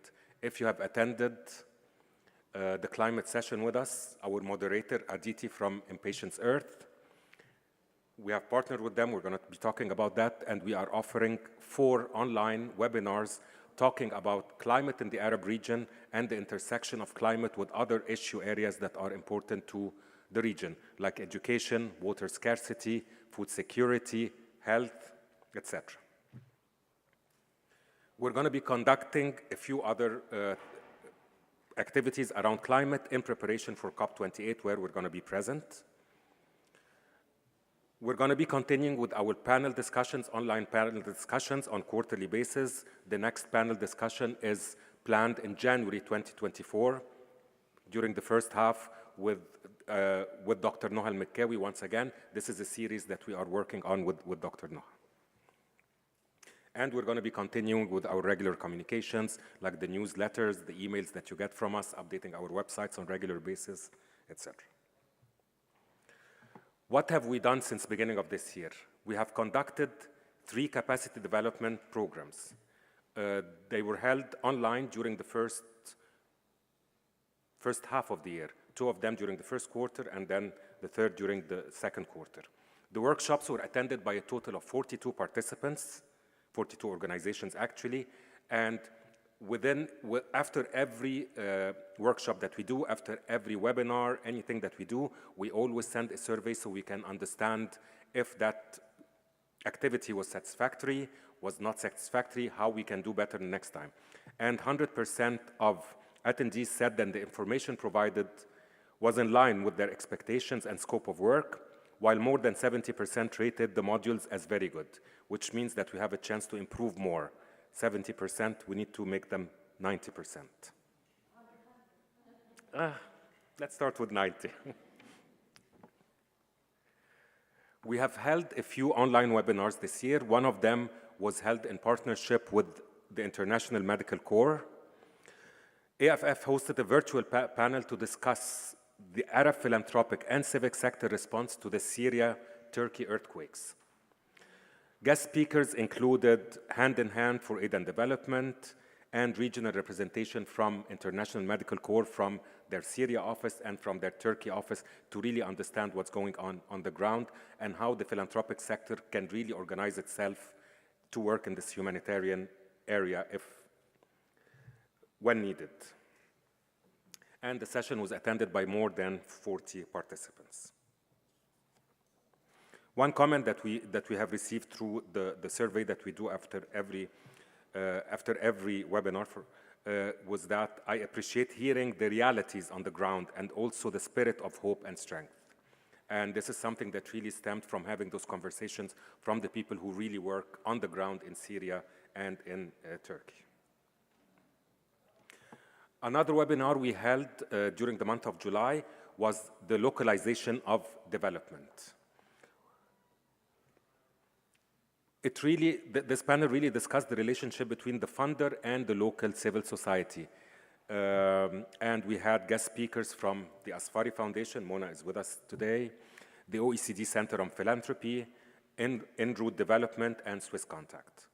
Session was attended by more than 50 participants, and one of the comments that we have received was, "Thank you so much for this much needed session. It was very much informative and the panelists were excellent."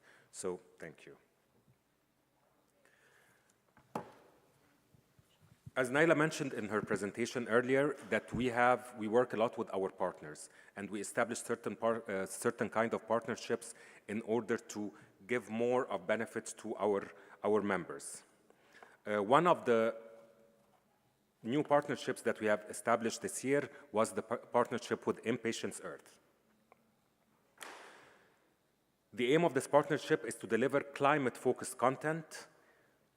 Just a few words about Impatience Earth, and Aditi is sitting here. You can have the conversation with her later on to know what they do more. But Impatience Earth helps organizations see how climate change can fit into their philanthropy strategies. The team in Impatience Earth work with you in order to really establish the learning journey and really how to embed the climate lens within your philanthropic giving, your philanthropic activities, no matter what sector you are in. Again, we are delivering a workshop tomorrow morning, so please attend.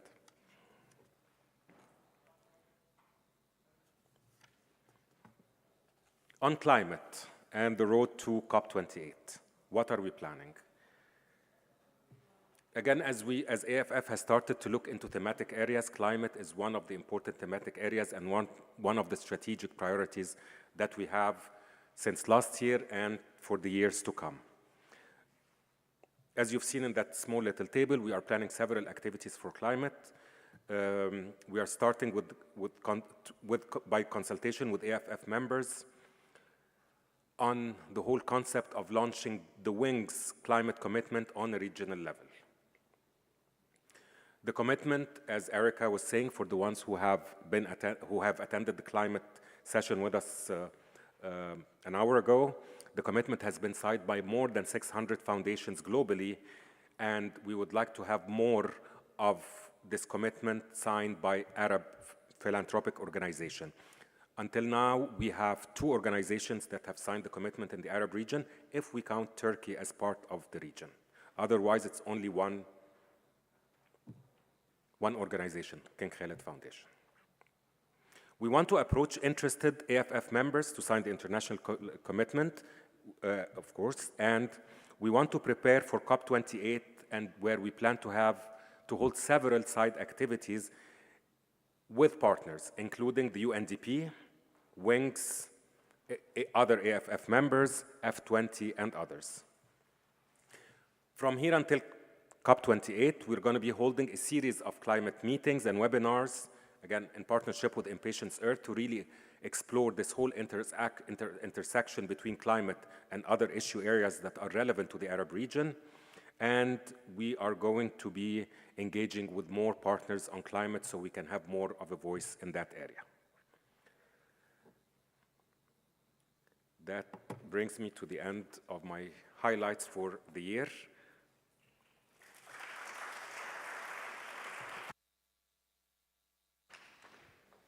Okay. Next few slides. Ahlan, assalamu alaikum. Just making sure that this will. Yeah.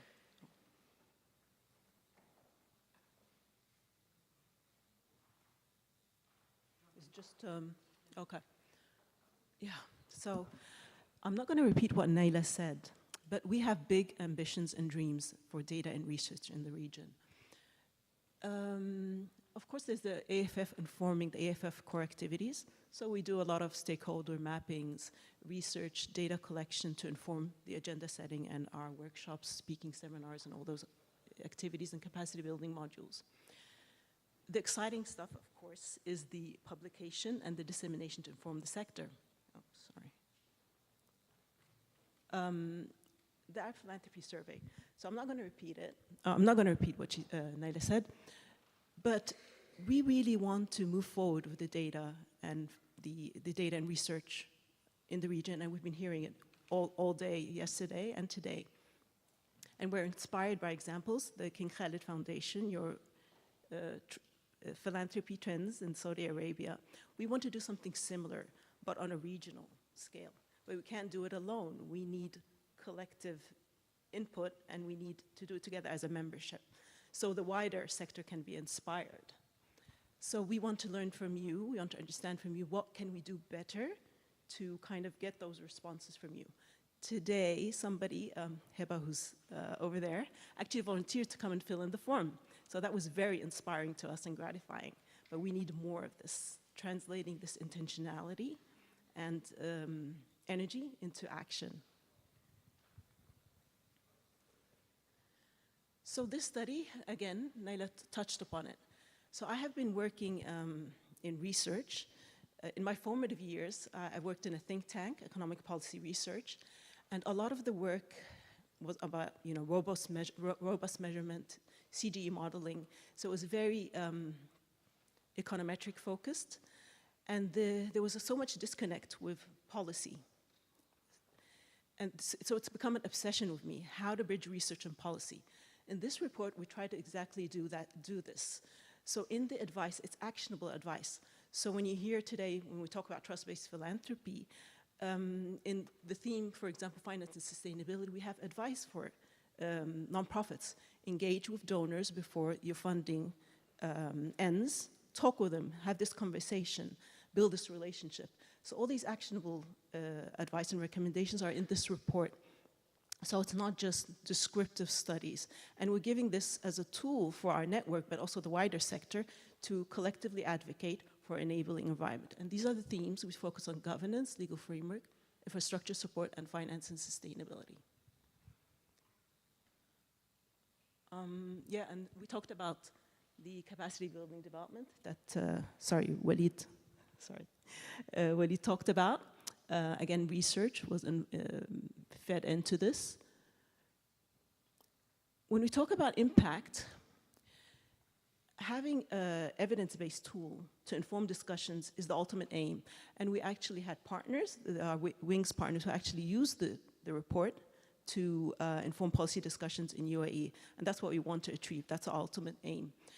Informing other regional studies as per the Asfari Foundation. You've worked on this study, and this report has also helped inform it. So that's our aim. We want to bridge research and policy through evidence, robust evidence, but we need also ideas from you on how to better disseminate and utilize these research tools. So that was brief, I guess. Thank you, Hiba. Thanks so much. So this kind of gives you the overview, the update, where we're heading next. We're ahead of time, which is amazing.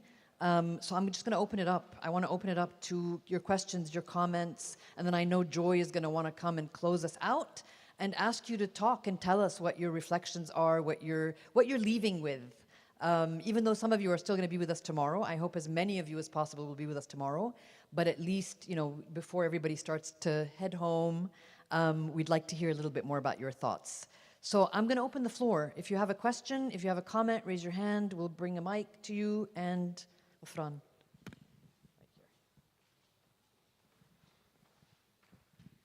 Well, first of all, thank you for everything. It has been like very interesting so far, very enriching in all of sorts of ways, and the ideas and discussions are really fruitful, especially for me and for my role in Catalyst 2030 as the MENA region coordinator.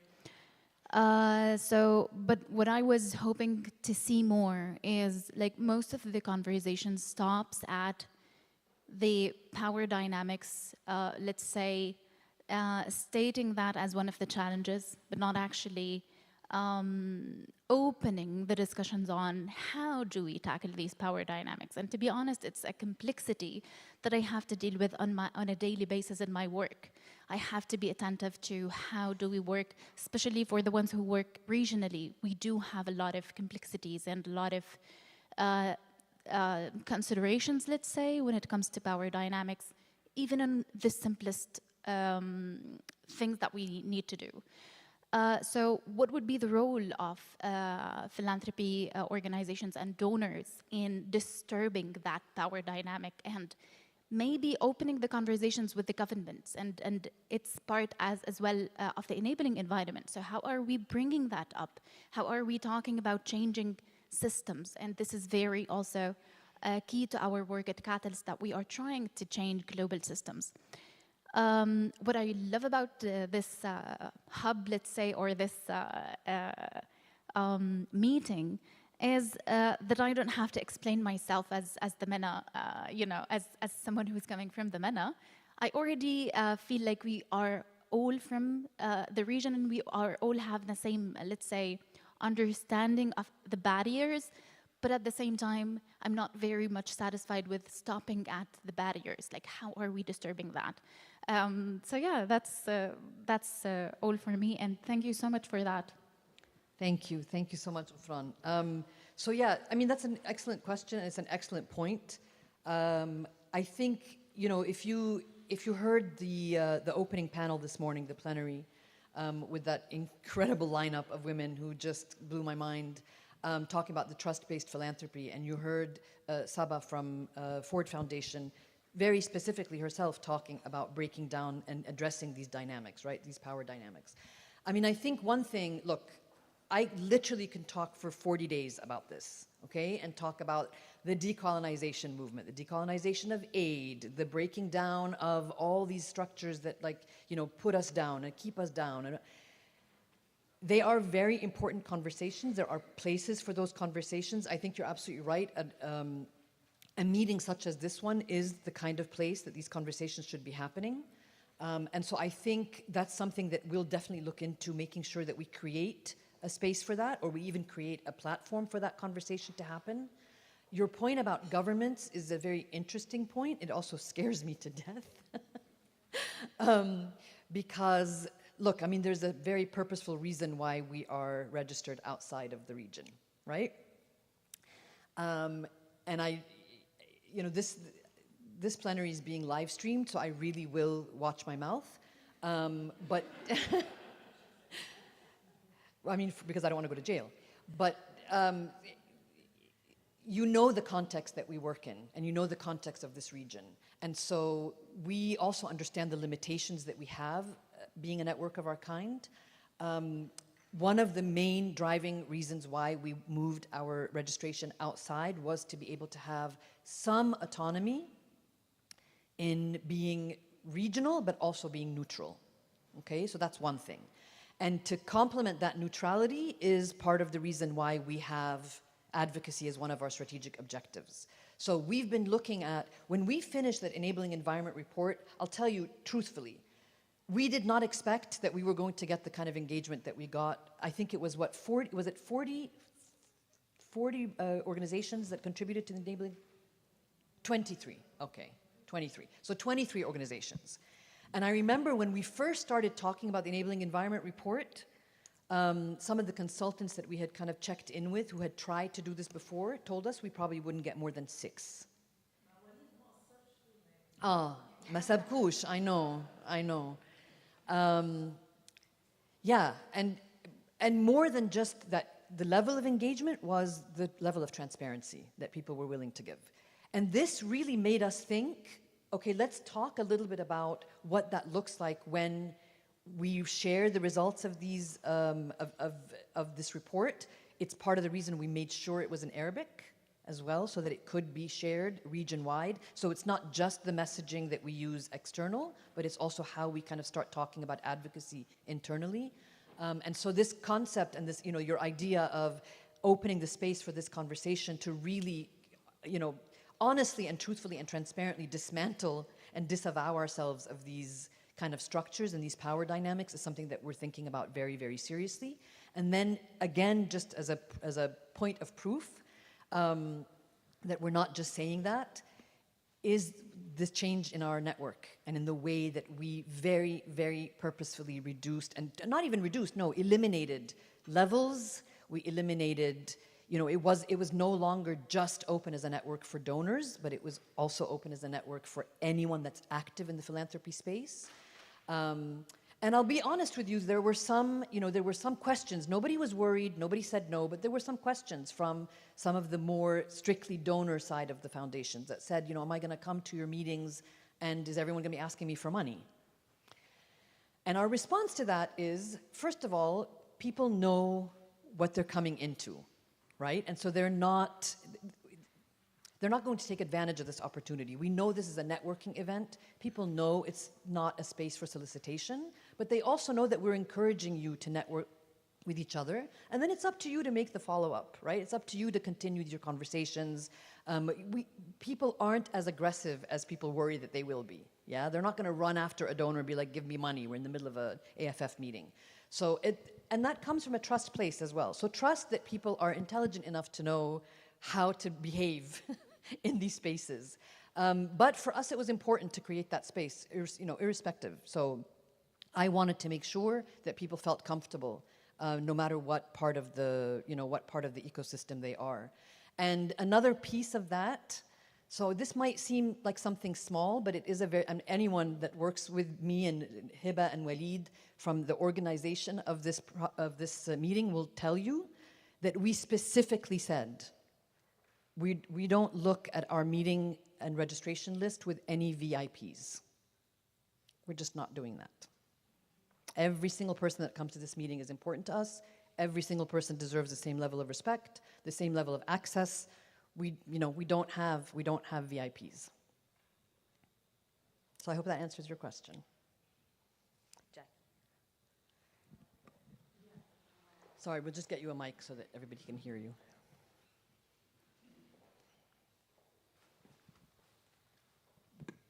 Thank you.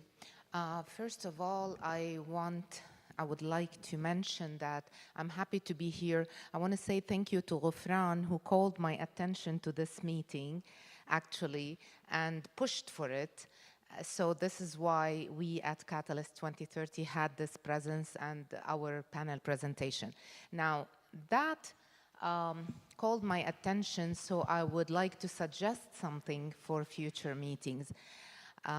When I had our panel yesterday, there were 2 other parallel sessions that I could be interested in knowing what happened there. I noticed that the gentlemen were taking photos and videos, very short ones. How about, I know that would require more resources, how about you record those sessions for us to see? Because today my heart was torn apart between 2 sessions. Do I go here or do I go there? All of them are important. I think, did you feel that, right? You see, this is the crowd requesting those. So this is one thing. And regarding the comment of only having philanthropists because this is the scope of this meeting, I think it would be totally wrong because philanthropy has two sides, the giver and the receiver.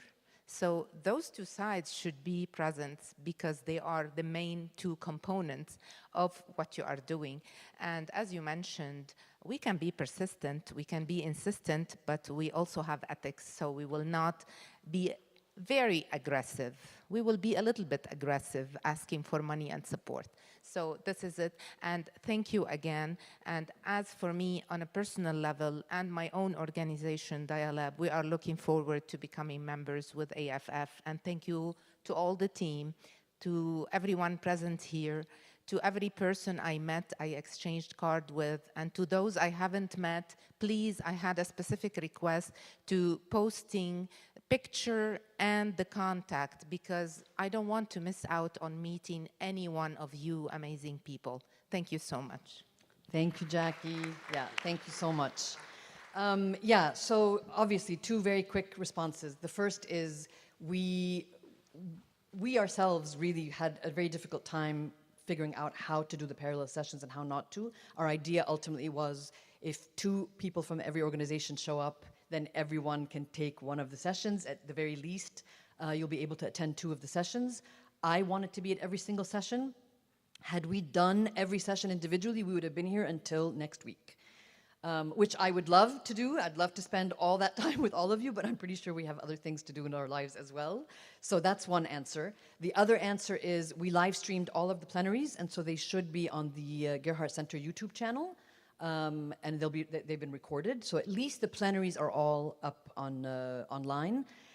We didn't have the resources to be able to videotape all of the parallel sessions, unfortunately. But that is definitely something that we discussed and have in mind.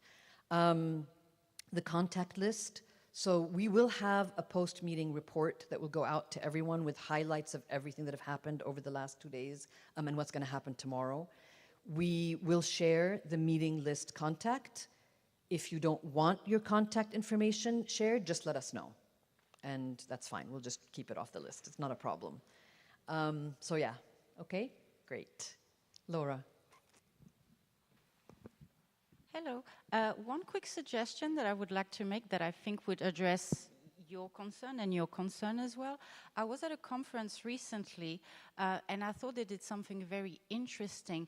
They would do 45 minutes discussion on specific topics. So for instance, if you have 3 days, on day 1, there's a 45 minutes discussion. It's moderated, but it's not a panel. It's just people interested in discussing, let's say, climate barriers, impact investments. So you would have 3 topics, and on each day, you would have the opportunity to attend each of those on a different day.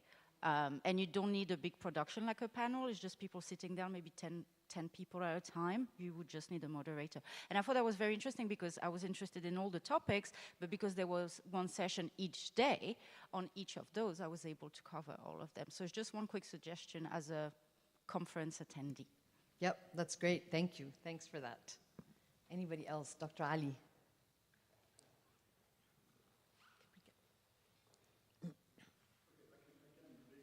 Well, I just want to make sure everybody can hear you. There's a mic coming.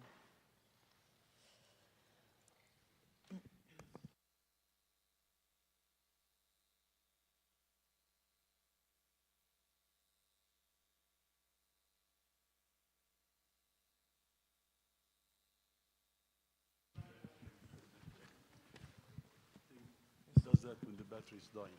And my question is more basic.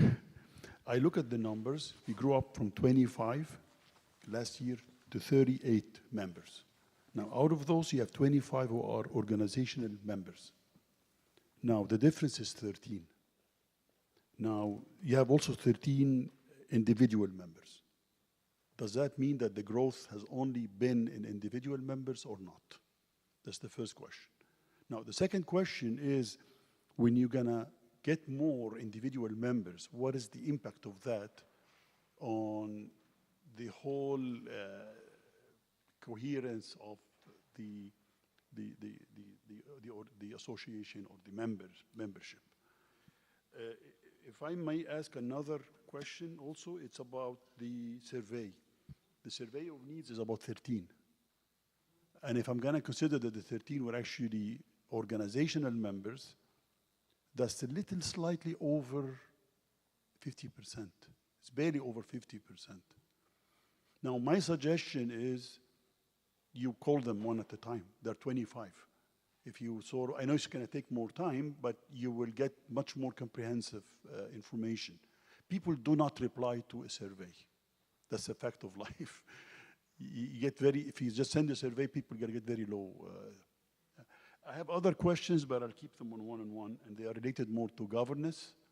And how do you intend to work with youngsters in countries like Egypt or Jordan? You would really have to work, لازم يبقى عندك محلل أو محرم أو whatever you call it, that's going to act between you and the local environment.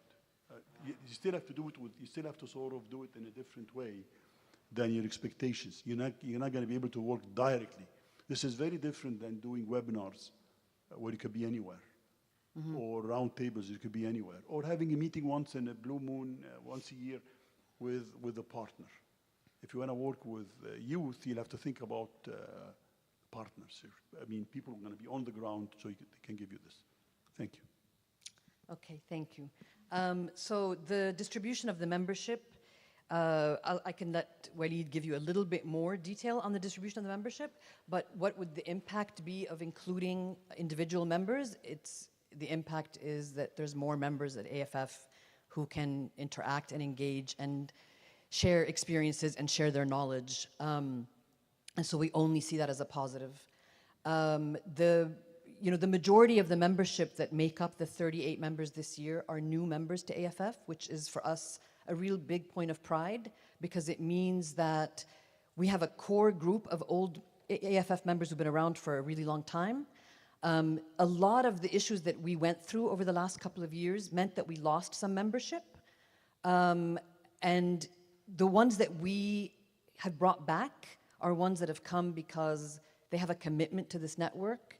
And they've showed that by showing up in sponsorship support, in paying supporting membership fees, which go from $10,000 and above. That's more than we've ever received from a single member in a single year ever. And we got 4 of those members who did that. And so statistically, one of the things that's very interesting for us, and again, a big point of pride, is in previous years, we've had years where we've had more than 38 members. Okay? And that 38 members is by no stretch enough for us at all. And trust me, Walid will make sure that that number gets much bigger. He's relentless. But in the past, for me to get $40,000 from membership, I would have to have 25, 26 members. In 2023, 4 members made up $40,000. So that's a big difference for us, especially when we're looking at how can we change the income streams for AFF, how can we stop relying 100% on our Ford foundations and et cetera, et cetera. This was one of the ways. And the fact that, we have one of our supporting members sitting right here. We have 2 of our supporting members sitting right here. And so, if they're interested to say why they made that commitment, I'd love to invite them to speak a little bit about why. Aida?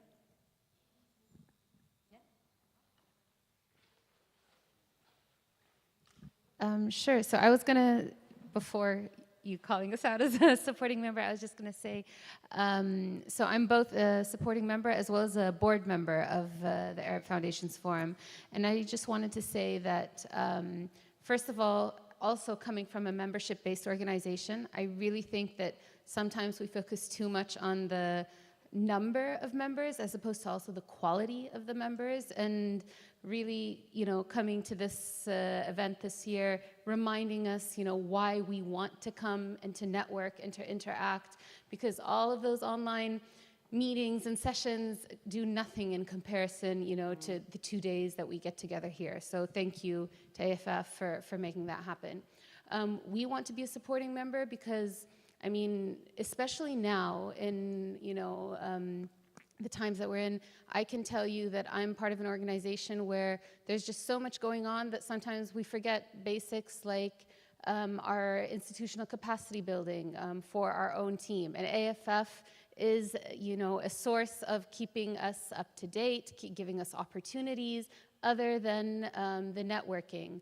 I mean, I already have a long list of, you know, emails that I'm going to be sending after this meeting to follow up with, you know, so many for conversations that we've had here. And I just want to say that having seen what AFF has gone through the last few years, and it came up in a different way in the panels the last 2 days, AFF took the risks that it needed to in order to survive and sustain itself. I mean, you know, when we talk about the region and the barriers and the whatnot, you know, AFF recognized that and, I mean, is now registered in the US. But the point is that I think a lot of what we go through is found, you know, in AFF as an example, and they take those risks in order to make sure that we can still do this. So thank you. Thank you, Aida. And then, so on your point about governance, I'll get to that in a second. I will tell you a little bit because we want to actually let everyone know how we're opening up the governance and how we're opening up the board of directors at next year's annual meeting.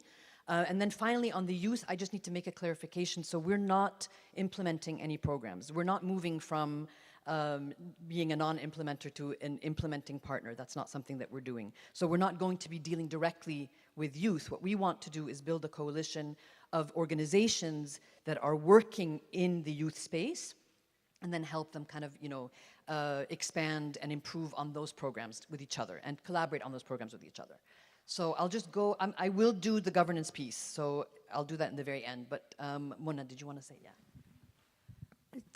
But I have a comment on the idea of why do we have a mixture of organizations, philanthropists and philanthropy, like grant making, and then individuals. And I had the same reflection in the beginning, to be honest, and maybe I shared that with Walid when we first rejoined the AFF. But then you realize that it's a lot of organizations can act like donors many times with smaller civil society organizations. And the individuals are individuals within this sector. They're part of the workforce, let's say, and their behaviors, their practices, what they learn, what they get from these meetings, and will end up in the sector for the benefit of the sector. Especially that we do not have a platform in the Arab region for Arab practitioners, whether they are sitting in the donor side or the organization side, or even working as consultants, because we keep moving. The same people. Last year I was in one of the implementing organizations, or I might end up as a consultant one day. So it's for the benefit of the whole sector, especially that we don't have such a platform for us all. And we are here to create a new culture for giving, and we're setting a new narrative that can be led by philanthropy, but we need to influence a larger number of individuals. Basically, organizations are individuals working. So we as individuals create the cultures in the organization. So I think it's, but later on, maybe these can be divided into working groups. So funders working group, implementers working group, like, I know you have the experience and you will manage that. Yeah. No, you're absolutely right. I mean, a bit like the wings affinity groups, right? So as the membership gets bigger and there's enough people to create these smaller working groups, that's a really, I mean, that's something that we've discussed and want to do for sure. And then the other thing, like, I'll just give you I'm going to call Eli out. He's going to, Eli Aboun. So to your point, Mona, Eli has worn 5 different hats since I've known him, right? He's been at 5 different organizations. He would have had to leave AFF as a member, if not for the fact that we opened it up to include individual members.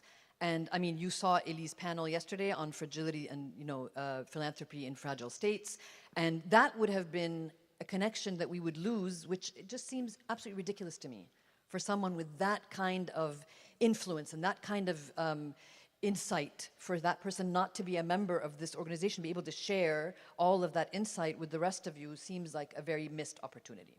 So, who else had their hand? Perihan.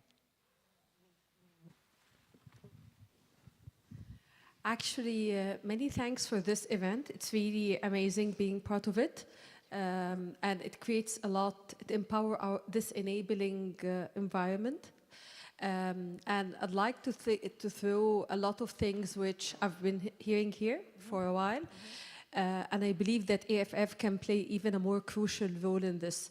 So the idea of the climate funders, or not climate, philanthropy funders, this kind of network which you already have a hand on it in a way or another, this very diversified pool of professionals from different organizations and nonprofits, even the level of expertise and the diversity of the persons themselves, this kind of communication and utilizing this ecosystem in a way or another, even while taking some initiative, like what I told you before about the trust-based philanthropy, and making more roundtable discussions, having some organizations adopting this kind of framework in a way or another. I believe that there are a lot of potentials which were already discussed all over the last couple of days. And I wish that by the end of tomorrow, that there are some action points or some further plans taking this forward, so we keep building up into these trends. Thank you. Thank you. Perfect. Yeah, absolutely. Absolutely. And we've been, well, Joy is with us moderating, but then also taking stock of all of this feedback so that we can, present and produce something out of this that, like you said, builds on this momentum, because frankly, it would be ridiculous to let go of all of this incredible information that came out of these 2 days, and hopefully by the third day tomorrow as well. It would be to no use if we didn't, build on it with the kind of momentum that you guys have helped us build. Go ahead, Dana. Oh, sorry, Mirna, did you? Oh, you'll go next. Okay, he'll come back to you. Hi, first of all, thank you so much for this wonderful, wonderful 2 days, honestly. And the panel earlier today was out of this world. Nobody wanted it to end. It's been wonderful. I just want to follow up on I think a conversation we've had, and I've just been thinking about it around data, especially that's, I was on a panel about data, and it's the conversation has come up. The EU, the funding arm of the EU, has a coordination body, and what they do is they collect data from all of their donors within the EU to do two things. One, look at the funding, and two, do coordination. So where the different donors, if they have a new program that they're developing, they can see whether they're duplicating other efforts, whether there are sectors that are missing, that are abandoned sectors that they need to work into, or whether they want to collaborate with each other. And I think something like this could be really useful at the AFF level, where members have access to the information of the various members. It will allow them to coordinate, and it will also allow them to not duplicate. And that can be very, not easily, everything takes work, but it's implementable with the amount of data that is available in these organizations. Another thing, I'm no longer in the fundraising landscape, but I was a fundraising consultant a few years ago, and I was looking for fundraising on cultural funding in the Middle East. There was only one document I found that was actually developed by the EU with Ishtiraka or something that listed all of the donors in the MENA region that are focused on culture and what kind of projects they fund. This can also be within the AFF members easily become, with collection of this kind of data on what they donate and what sectors, it can also be a resource for people who are seeking grants. And becoming a member can give you actually access to this kind of information, so it allows you to even gather more members where there are more incentives for them to have access to seeing AFF play this kind of role, because the organizations I've met here are incredible. I think would be really, really crucial for, and really beneficial. Thanks. Yeah, thank you. And we're going to talk more about, working with you guys also to house that data, right? That's what you and I decided. Yeah. Yeah, great. Mirna. Thank you. I'll just echo everybody's thanks because it really has been amazing. I really love those two ideas. I think in some ways I wanted to speed meet folks and creating those opportunities, not just in the conference, but outside. Who else is in social finance? Who else is in social enterprise? Obviously, these are of interest, but there are other sort of cross-cutting areas. I think it's really helpful, so we're not duplicating, really, ultimately. At the risk of creating more crazy ideas that you don't have time to implement, so feel free to park it. And I appreciate how hard it is to get anyone to respond to a survey. We do a blind satisfaction survey amongst our investees, and it's like pulling teeth to get people to respond. I think it might be interesting at some point in time, not just to survey ourselves to know what we're doing, where the gaps are, et cetera, but to survey the grant seekers. And I don't know how one would structure it, or maybe there's a part focus group element to it. I mean, we are in touch with those we're in touch with, but a really broad sample space, just to make sure that we're not just talking to ourselves, but actually listening. I think it would be really helpful for us. Definitely. So just a point of clarification, our Arab Philanthropy survey has gone out to 4,500 people. Yeah. And so that includes everybody in every country in this region that has anything to do with either grant making or grant seeking. And so part of the survey is that you can select what kind of an organization you are.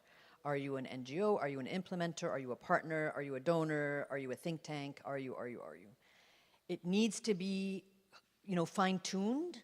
And again, one of the things around fine-tuning the survey, we had in 2017, when we first started putting the survey together, 6 consultants that have built surveys for philanthropy from around the world, including what used to be the Foundation Center and is now Candid.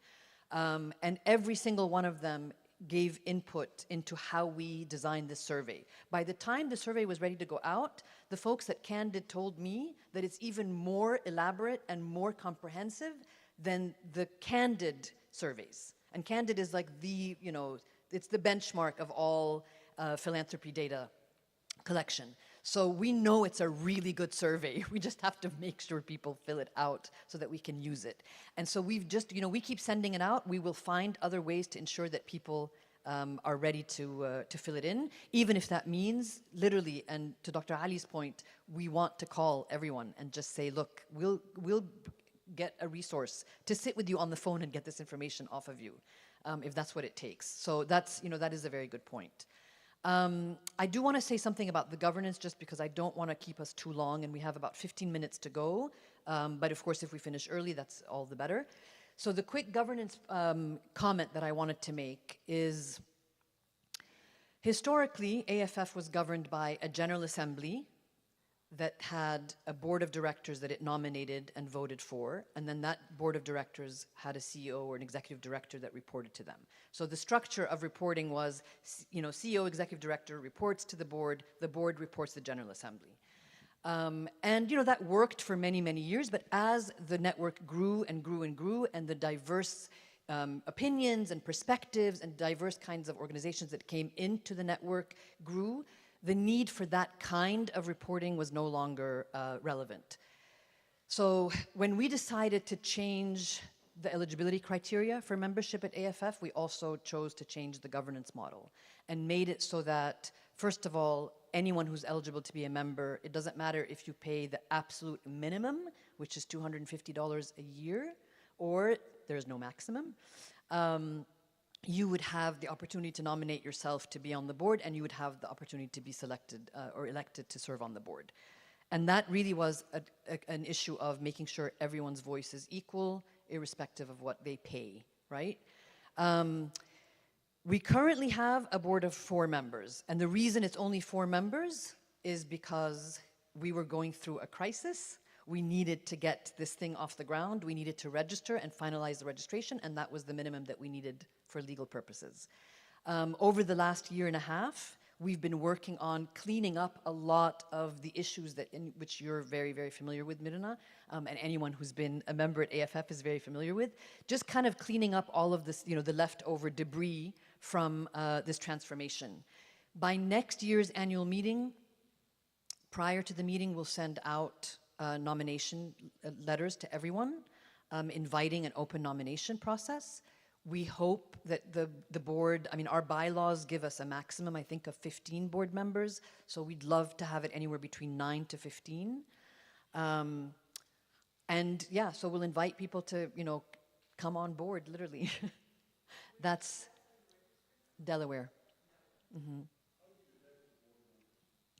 So, in this case, what it would be is we have a current board, and that current board would review the nominations that are coming in. The only person who would excuse themselves from that or recuse themselves from that would be me, because I'm a board member. I'm now the founding board member of AFF USA. So I would recuse myself from that, but the remaining board members would then review the nominations, put forward a recommendation, and then once that's in place, every next election is then elected by the board themselves. It's a little bit like how Wings does it. So that's how Wings does it. Actually, it's not a little bit, it's exactly how Wings does it. So because the board is a representation of the entire network. So if you have other ideas for how we can do it, I'm open to hearing them. We have no... Yeah, but then we get back into the whole General Assembly. So we can look at it. We can look at it, and our lawyers can also look at how that plays out. The other huge benefit, I'm just going to say this on the side for the sake of transparency, the other huge benefit of us having registered in the US is that we have the most incredible pro bono legal support that you could ever want, ever. So they're like a completely dedicated team of New York lawyers who just help us with every single question we have. Mireille.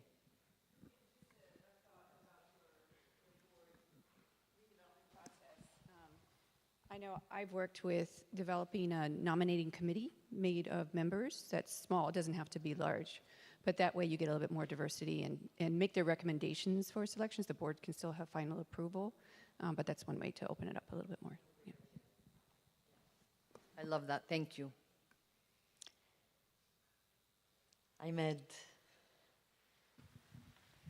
Yeah, just again, commenting on that, we've been together through the thick and thin, and definitely this is a much more agile and lean organization than in the past.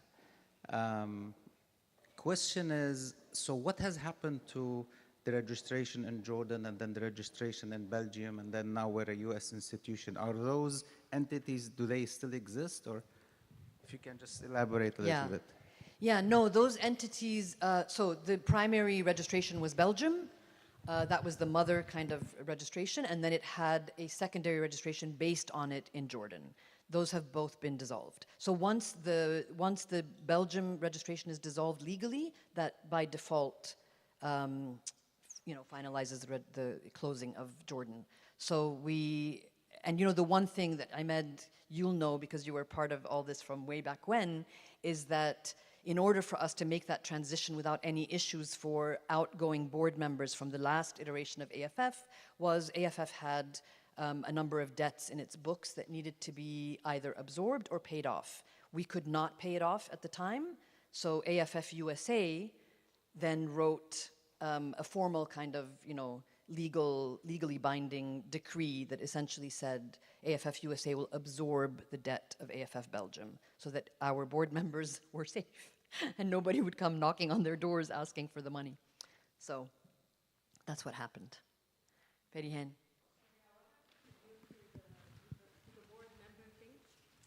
Sorry? I want to share my experience in the board, the nominating process for the board, seconding this idea of the nominating committee, as I'm a global board member in Association for Fundraising of Professionals, and it's a network of 65,000 participants and nonprofits all over the globe, but basically in America. So the process here is quite clear. So for example, a member in the nominating committee just serves for 2 years. And there is TOR for all of the board seats, where the diversity here, or the idea as it's called, which is inclusive diversity, equality and accessibility. DEI. It has a quota in a way or another. And then there are some fixed seats nominating from the past chair of, for example, AFP, the president one, the elect one, the CEO himself. And those are like the fixed seats which are regulating the governance of this process, its transparency, and also the diversity, which is here because also it's America. So there is a great focus on how well diversified it should be. I can share more with you on one-to-one on this, if I can help. Please, yeah, that would be great. Yeah? Thank you. But actually, this process had built the profile in an amazing way, tackling all of these people from different walks of life, different level of NGOs. Even there is a diversity in the level of nonprofit itself, starting from small size, medium size, big size, and the membership, the dues, how to take this forward, creating task force for each of the challenges and the prospects, the plans for the sustainability of AFP. So it's really a very rich experience, which I'd love sharing it with you. Yeah, thank you. That would be wonderful. Thank you. Okay, اتفضل. يعطيكم العافية. طبعا معكم عمار، تواصل فاونديشن.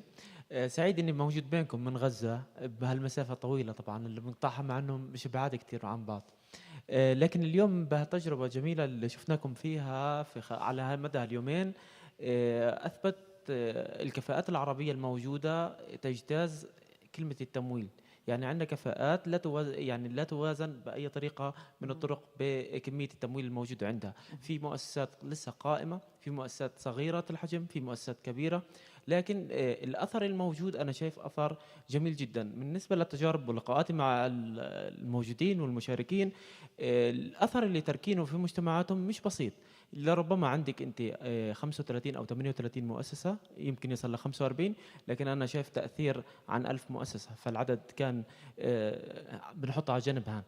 النقطة الثانية مهم جدا نتكلم عن الحلول، بمعنى احنا كمؤسسات بنعاني في مجتمع وشرق أوسط من قوانين صارمة، من احتلال، من خصوصا فلسطين اللي انتست تقريبا من خارطة المؤسسات العربية بسبب القيود، بسبب السياسة.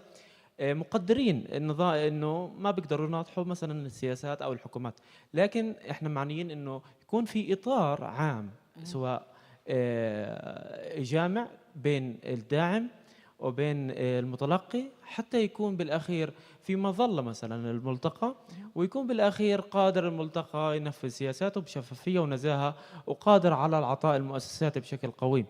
اليوم لما نتكلم عن دور المؤسسات الرسمي فهو ضعيف. نتكلم عن دور المنظمات فهي بتعمل زي الطير اللي برفرف لوحده، كل واحد بجهة، يعني بصراحة زي السرب، ما في حد مع بعض، يعني كله لحاله. مفترض احنا نكون سرب واحد اساسا. صح. هذا الملتقى ان شاء الله يكون فرصه للتغيير، فرصه ليكون نشأة مؤسسات قائمه وتقويتها وزياده قدرتها. يا ريت يكون في الملتقى القادم او حتى بتوصيات هذا الملتقى نعمل على الحلول، كيف نجتاز العقبات اللي موجودين. في ناس عندهم مشاكل في خصوص حسابات بنكيه والى اخره، ما بدي افسر، لكن مزبوط. في كثير امور، في قيود تنقل كمان. اليوم ممكن انا شاركتكم، في زملائي ما قدروا يشاركوكم للاسف بسبب القيود، فبرضه بدنا نتيح مجال كمان المشاركات عن طريق الاونلاين كمان، مزبوط. والمشاركات كمان نفسهم يحكوا عن الاونلاين، فهذا الشيء بيتيح انه توفير الوقت والجهد والمال والى اخره. فانا سعيد جدا بهذا اللقاء، وبتمنى يكون في اشياء مثمره قادمه، ونركز على موضوع هجره الشباب القادم، صح. لانه بصراحه هجره الشباب في فلسطين تعدت الحدود، وكمان في بلدان اخرى كمان. وامبارح كان في عرض نسيوا موضوع انه في هجره من فلسطين، يعني مع انه اكبر عدد. تحياتي للجميع وكل احترام لكم، وسعيد فيكم. احنا كمان سعيدين جدا انك قدرت تيجي تبقى معانا عمار بجد. انا عارفه انك انت يعني المجهود اللي عملته عشان توصل لنا من غزه بجد يعني الله يكون في عونك. Okay. So, I think we're done, which is great. We're almost exactly on time. I mean, half an hour later because we pushed everything by half an hour. But I want to take one quick moment to say an incredibly big, enormous, grateful thank you to Joy. Right? And just to let you know that Joy, I so totally put her on the spot. I sent Joy a text message 3 days before the conference, the meeting, Naila, the meeting. And I said, Joy, would you MC the meeting at the last minute? And she said yes.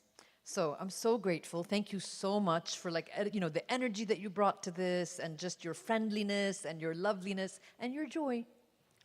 Thank you, everyone. Thank you so much. طبعا لا ما انا قلت وليد وهبه من الاول خالص وانا قايله the best team on planet Earth. And Jumana that's sitting in London, literally this woman did not sleep. She did not sleep for 2 weeks. So thank you, Jumana, wherever you are. All right, everyone, thank you so much, and we'll see you tomorrow. Thank you.